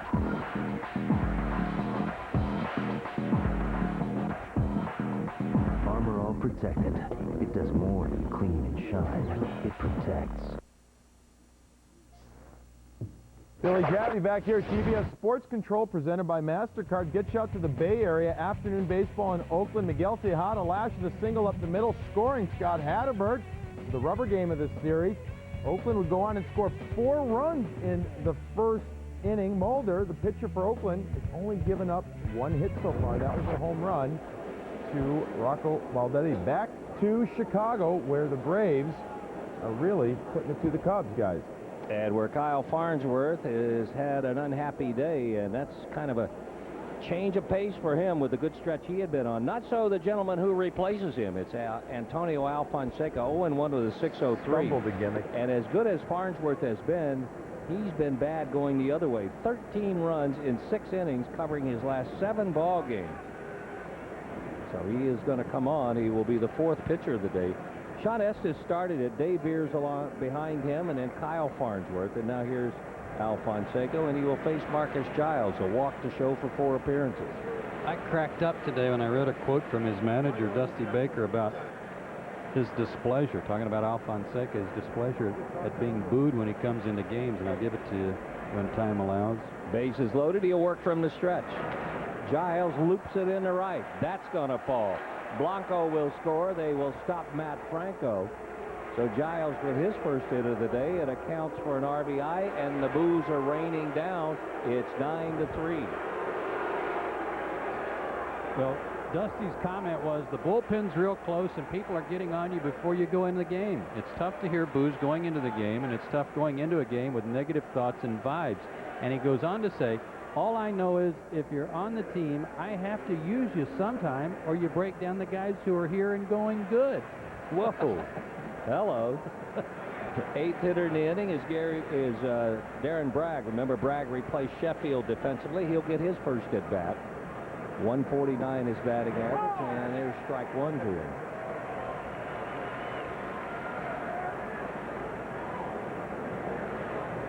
Eighth inning. First of four, and the Braves are looking at busting this one wide open. Into the bat towards short. Tough play for Gonzalez. He's not getting anybody. That should be an infield single, an RBI for Bragg. Franco scores. Braves add one more. And for Bragg, that RBI only his fourth of the year. Ground balls to short were common early in the ball game, but good hustle by Marcus Giles earned the hit for Bragg on that one, getting down there to beat that throw. And Chipper Jones is the ninth man in the inning. He's been on base once. It was a walk. It came in the sixth inning, the inning that in my mind is the undoing of the Cubs today. Sean Estes, who had been pitching terrific ball game, but he walked Sheffield and Chipper Jones to start the sixth inning. To left field. I don't think that one will stay in here. Yes, it did. Lou gathers it in, but it's going to be a sacrifice fly. Some good base running. Furcal scores, give Chipper Jones the RBI. That's 56 for him.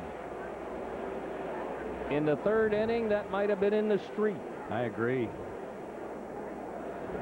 Plus, he hit it to the well in left field, too, which is the deeper part. Alfonseca dropped his head. He thought it was going out. That's Chipper Jones' 13th RBI in his last 7 games, and a good hustling play again by Marcus Giles, who practices some terrific 94-foot base running. Well, he did, and just enough room to stop and leave his feet on the bag. Andrew Jones started all the festivities this inning with a single. The first pitch to him is outside.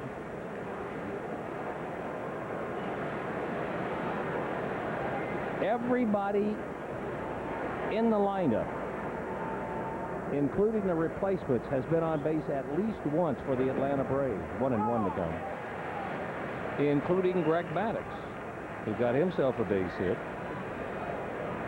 All but 2 spots in the lineup have scored a run.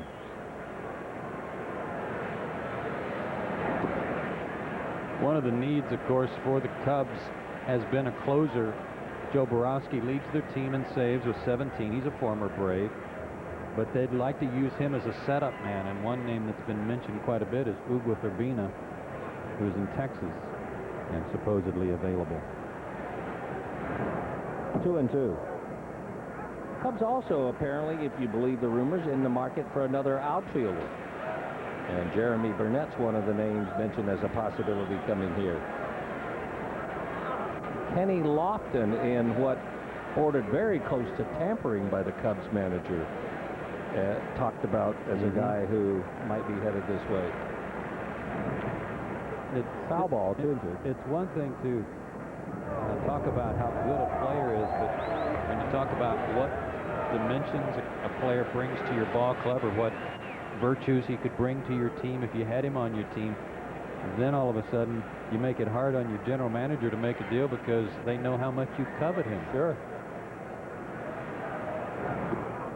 That will do it for the Braves, but they'll send 10 men to the plate here in the 8th inning, and we'll put 2, 4, 5 on the board. And as we head to the bottom of the 8th inning, this has turned into a rout.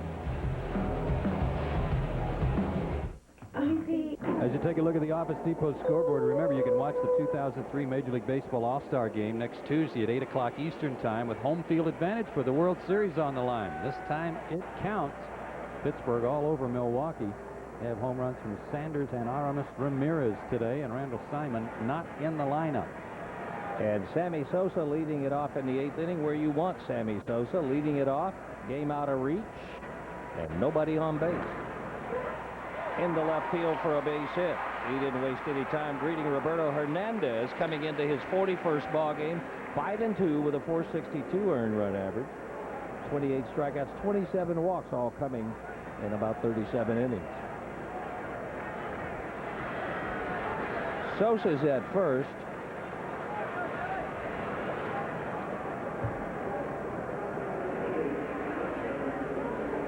It is going to be Troy O'Leary hitting for Moises Alou.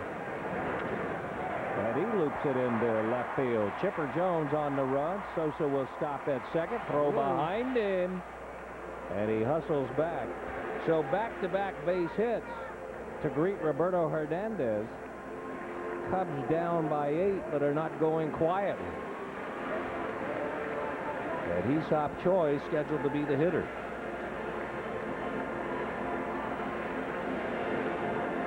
You know, one of the things, and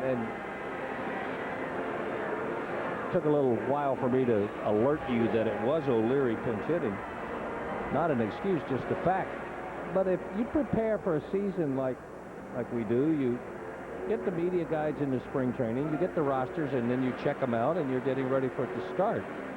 But when you don't see a club till they're 3.5 months into the season, I had forgotten who all was on this ball club till last night. Roster changes a lot, too.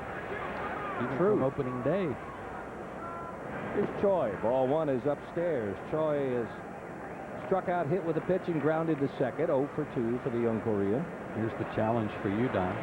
Yes. You got Troy at first, and you got Choi at the plate. So see what you can do with that. I am just going to let it just kind of sit there. Okay.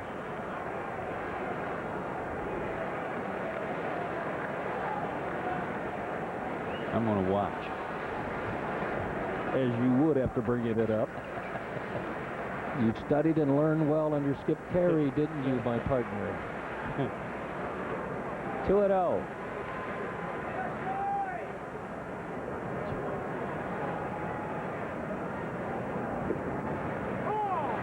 Generous call on the strike, and it's 2-1. You know what you always see at this ballpark, which is fun? A lot of day games, but you always see a lot of kids here. I know so many of the summer programs make this a part of their day at their camps, and you see the multicolored T-shirts. 2-2. And you also see there's kids all over, and they're here early. They love coming here and watching batting practice. And batting practice is an event. There's part of the campers here today. The bleacher bums get here. They're the first ones to sit out there in the outfield and get their souvenirs. Still 2-2. Bleacher bums can love you or hate you, both passionately, and it doesn't matter if you're on the team or on somebody else's team. There are a lot of players who come in here who are loved by them, especially those guys who are 0 for 20 against their ball club or have never beaten the Cubs if you're a pitcher. Choi hits it in the air, center field. But that has plenty of hang time for Andrew Jones. And there's out number 1.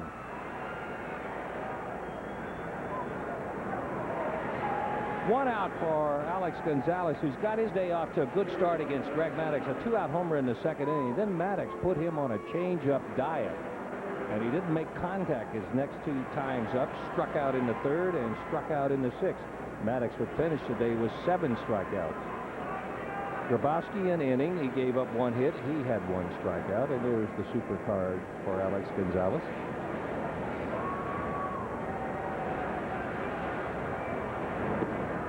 In for strike 1.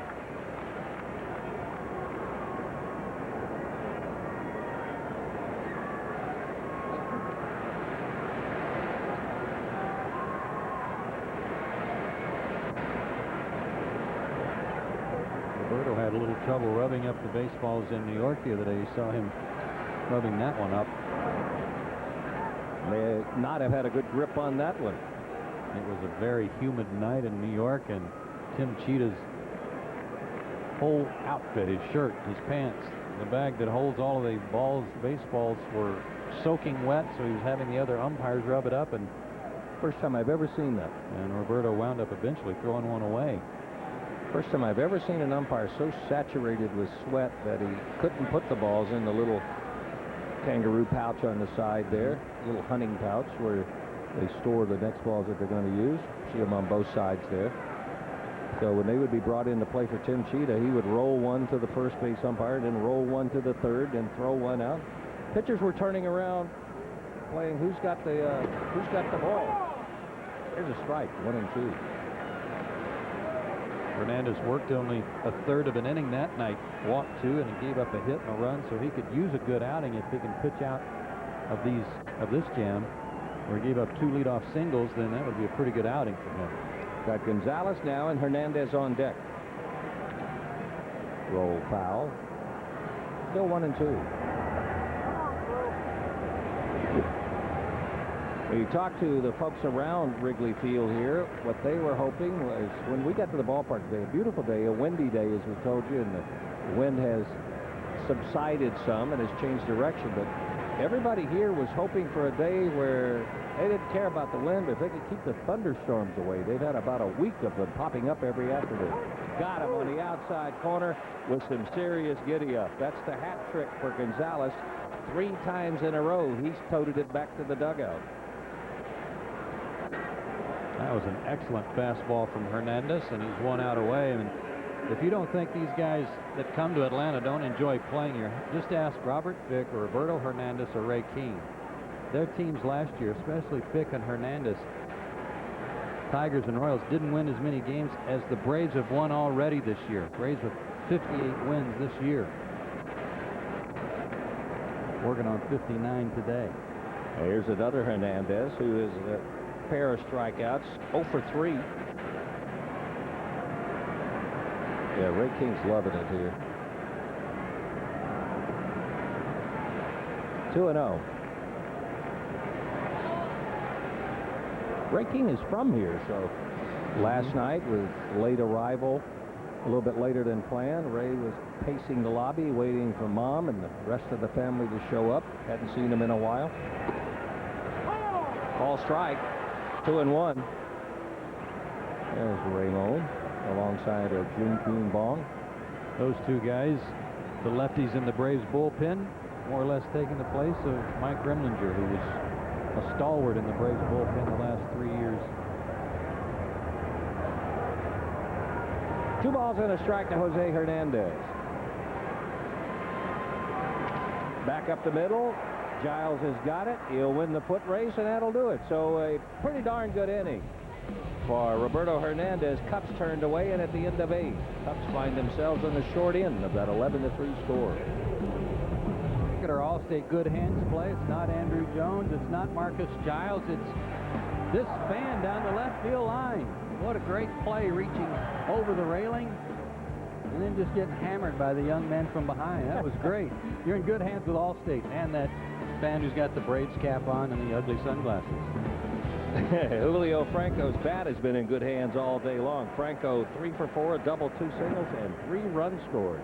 Braves up 11-3. They've out-hit the Cubs 11-9.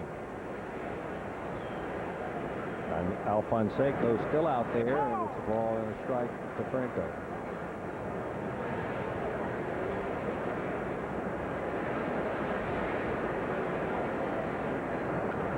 Out of play, 1-2.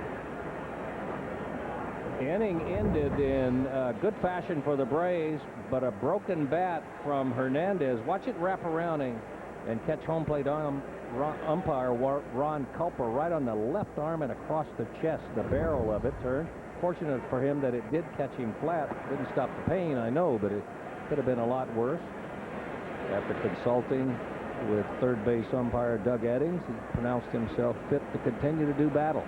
The 2-2 to Franco. That make it 3-2.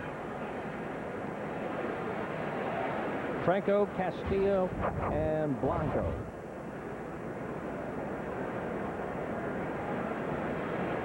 Well, the last 2 days for Julio, last 3 days really, counting a pinch hit appearance in New York. Good work. Not this time. A good fastball will take care of him. Second strikeout for Alfonseca. First out in the 9th inning.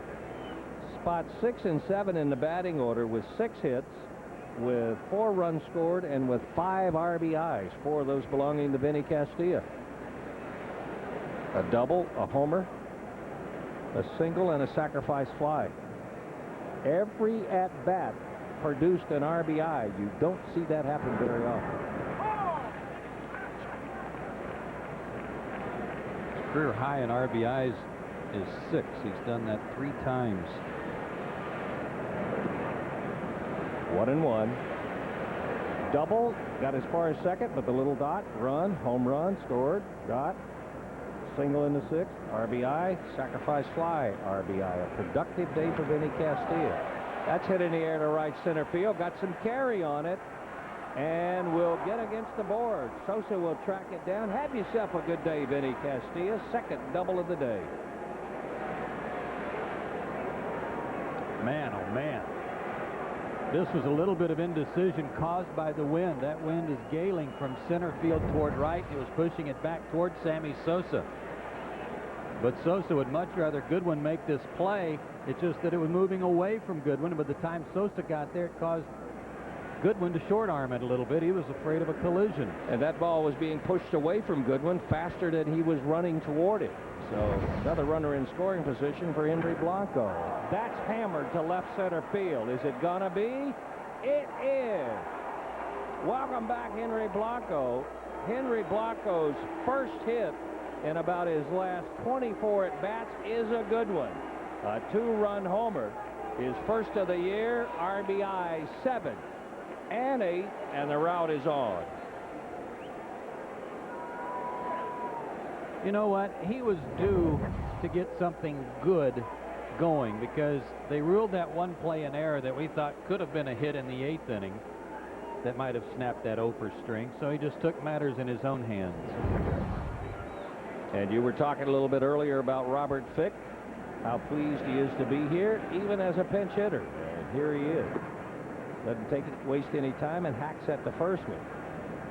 For Fick, only the 6th time he's come off the bench. He has had most of the starting duty at first base. There are his numbers for the year, but 1 out of 5 as a pinch hitter.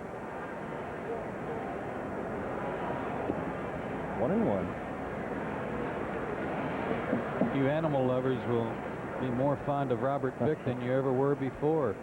He found a stray kitten at Shea Stadium that had been abandoned, just about 4 weeks old, and took it back to the hotel with him, I think Saturday night. He and his wife had it checked out by a vet, so they've adopted it. They had it on the plane last night, and they're taking it home. It'll be their 4th cat. Made for an interesting evening for him, though, because when he got back to the hotel, he forgot he didn't have his key, and his wife was out to a Broadway play. So when Bobby Cox was headed to his room, there was Robert Fick sitting outside of his door playing with his stray cat. Bobby said, are you all right, Robert? He said, yeah, I'm just locked out. 3 balls and 2 strikes. Well, he and his wife Jennifer were speeding it with an eyedropper on the plane last night in the cat carrier, so they've appropriately nicknamed it Shay. On the ground to second. Out number 2. Back to the top of the batting order, and Rafael Furcal, who only has 1 hit, and it was very early in the ball game. A home run leading off the festivities. A grounder to third, a couple of strikeouts. He walked and scored in the 8th inning, the one that's been the most devastating of the day for the Braves against the Cubs pitching. 10 men to the plate, 5 runs on the board. Alfonseca working from the wind. It's strike 1 to Furcal.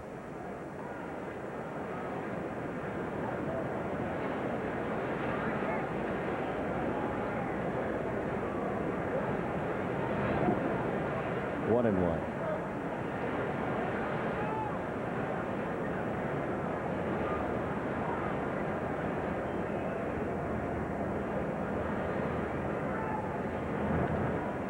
Another chance at second base for Grizzolonic, and that will take care of the Braves. But in the 9th inning, they add on 2 more But Henry Blanco's first homer of the year. We'll head to the bottom of the ninth inning. Cubs down by 10. Got the backside of the batting order coming up. My dad taught me 2 simple rules about car care. To take care of the engine, change the oil. To take care of the fuel system, add STP. When your dad is Richard Petty, you tend to listen.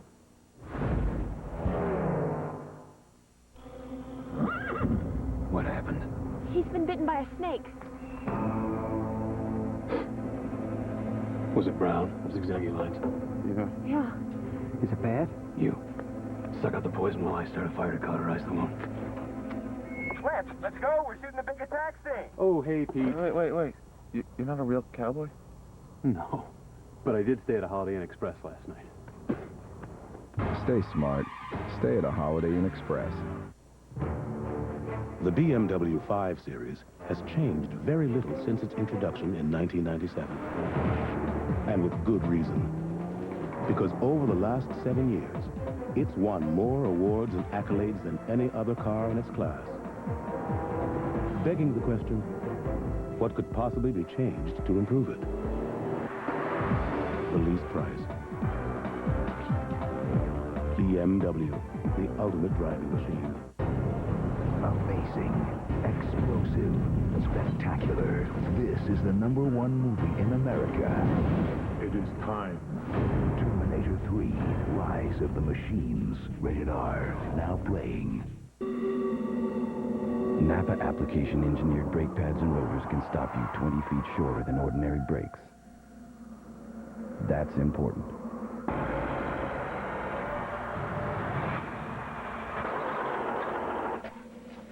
Because you can't always count on there being an extra 20 feet of road when you need it. Napa. Get the good stuff.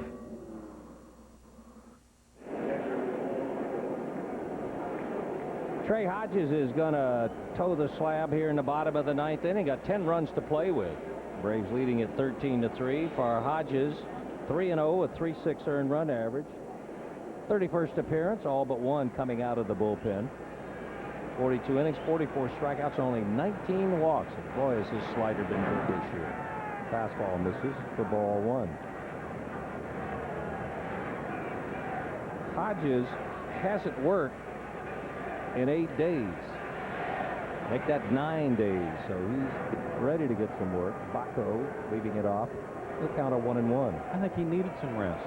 I think he'd been used off and on quite a bit. And the tip-off may have been that last time he was used. He gave up 4 runs, gave up 5 hits. All of that coming in an inning against the Florida Marlins. 1-2. Blanco on an air and a couple of strikeouts. Scored a run in the 3rd inning for the Cubs.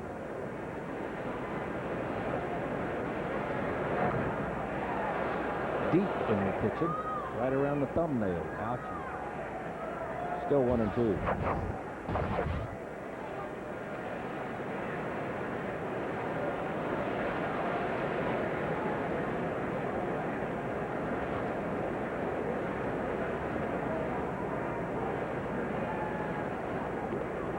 Outside to make it 2-2.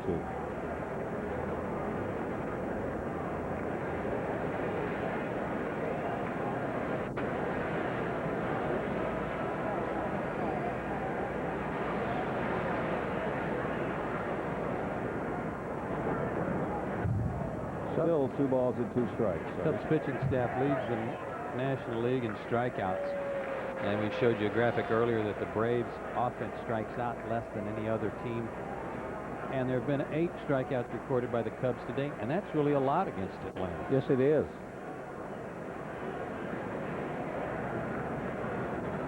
Cubs with 8. Braves pitching staff posted 9 for the day. Make that 10. Blanco with the hat trick. And the Cubs are going to send up Trinidad Hubbard. Guy that we all know and are familiar with.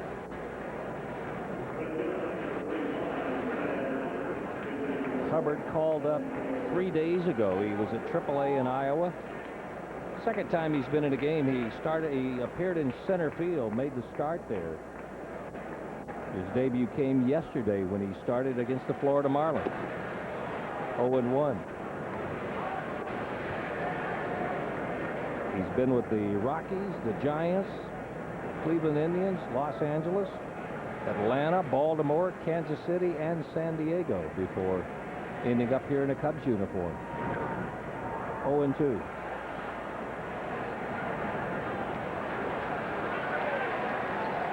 Very likable guy. Gotta give him credit for sticking with it. And this has got to be fun for him, and I know he'd like to stick here. Cubs are having a good year.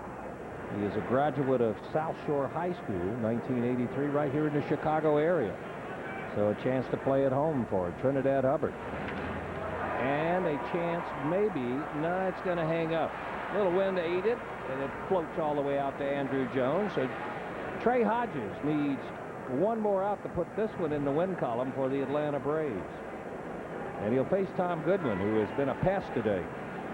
Fortunately, it hasn't been a close ball game where he could ignite a lot of things for the Cubs.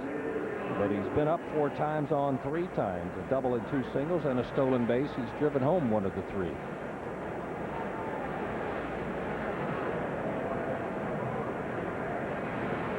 All these hitters getting their first look at Trey Hodges. That's downstairs for ball 1.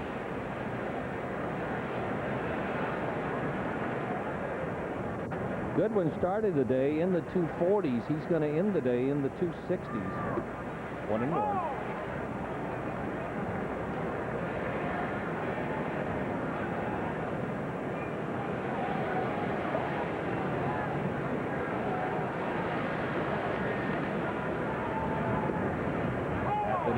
A ball and 2 strikes. They're pretty fortunate, though, with the injury to Patterson, to have a guy with his experience and ability to go back out in center field and basically play every day.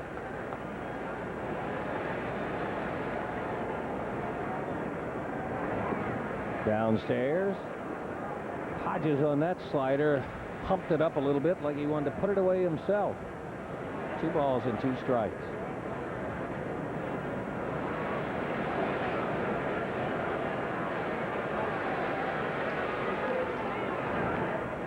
Still 2-2. That looks like a hit it or be hit pitch. Like a goalie using his stick rather than a baseball hitter. That's going to be some rally cap if it works.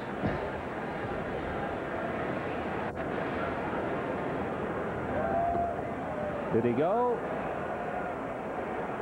He didn't. Full count, 3 balls and 2 strikes.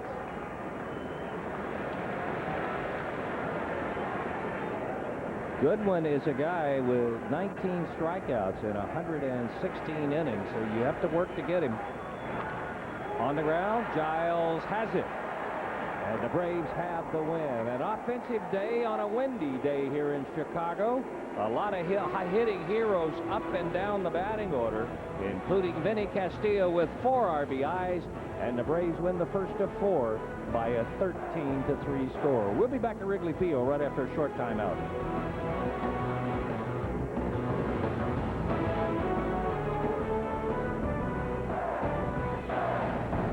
One sweet weekend on Movie and a Makeover. Girl next door, Molly Ringwald, has a less than memorable birthday. I can't believe this. They forgot my birthday. 16 candles. As we throw a sweet... I don't know, man. I have a very good days here before, but you know, this one, it feels great because, you know, I was struggling under the B, and, you know, finally start finding my stroke, and hopefully I can stay like that the rest of the season. It was pretty good in New York, too, I thought, Vinny. Your home run to New York was to the opposite field, and there were several swings today where it looked like you were trying to stay inside the baseball a little bit, and that's all paying off for you. Yeah, that's the key for me. When you know, I still aggressive, but I got to be more selective, but more lay off of the bad pitches into there, and when I do that, I can do some damage. Benny, when you come into a ballpark like Wrigley Field, it's a hitter's park. You see the wind blowing out. Is there a temptation to change your swing and try to get it into the air? No, usually, I mean, every time I go to the batter box, and no matter what ballpark I am, I just try to hit the ball hard somewhere. And you know, today the wind was blowing out, and but I hit the ball pretty good. You guys are on a season-high 7-game winning streak. You've won 59 games. And yet I heard Chipper Jones say on the bus coming to the ballpark today that, you know what, it doesn't seem like we have the best record in baseball. I think we can play better. Is that the way everybody feels? Everybody feels, you know, that every time we go to the field, we got a chance to win. I mean, we got great confidence, and everybody got good confidence, and all the players, and you know, and that's a great feeling when you know every time you take the field, you got a good chance to win. It's a different ball team this year. You guys have had it in the past where it seemed like defense was a big focus because the pitchers were going to hold them to 1 or 2, and you weren't going to score a lot of runs. Is this kind of baseball more fun for you 8 regular guys? A lot of runs? Yeah, it's fun. I mean, for us, and I think for the fans love the long ball, and you know, we've been doing pretty good this year, hitting home runs. Well, like they say, chicks dig the long ball, Benny, you know? Benny, I got another question for you. One of the things, and it has been, as you said, you were struggling just a little bit, and you've had a year where there's been some peaks, there's been some valleys. It's been good, and the hitting was not so good. But your defense has never suffered one bit. How do you separate the two? You know, you learn that with experience. When I was in my younger days, when I started my career, I take my bat at bats to the field, and that's you know, it's the wrong thing to do, because instead you concentrate to catch the ball, you're still thinking about you struck out, and you know, you learn that with experience. I learned that, and you know, I separate that pretty good. And you know, you are also the veteran guy in this infield. I would guess that it's got to be a lot of fun learning to pass stuff that along to Giles and to Furcal. Yeah, I told Furky sometimes when he's pissed off about you know, he should have hit the ball harder than what he do, but sometimes I tell him, and I just go play defense right now, and you get him next at bat. Well, stay hot, Vinny. You guys are on a roll. Carry it right on into the All-Star break, and thanks for being with us. Thank you. Big day for Vinny Castilla. The Braves make it 7 in a row. 13-3 the final. This was a 3-3 ball game going into the 6th inning of play when the Braves broke it open, but thanks to that, Greg Maddux gets the win. Sean Estes suffers his 3rd straight loss. For Call, Castilla, and Blanco home runs for the Braves. Alex Gonzalez a home run for the Cubs, and the Braves are now 59-31 for the year. 38,756 here at Wrigley Field today. The game took 2 hours and 58 minutes. If the wind is blowing out in Wrigley, you want it blowing out more for you than for them. A good start to the Braves stop here. This is going to wrap up our TBS for you prior to the All-Star break. The next time we will be with you will be on the backside of the All-Star break, and we will be rejoined in our broadcast by Skip Carey and Pete Van Reeren, and I know you welcome that, and so do we. But for today, the day belongs to the Atlanta Braves. They win it 13-3. We're going to take a short time out. When we come back, Billy Jaffe is waiting for you at TBS Sports Control, and he'll be right with you. So long, everybody. You have money.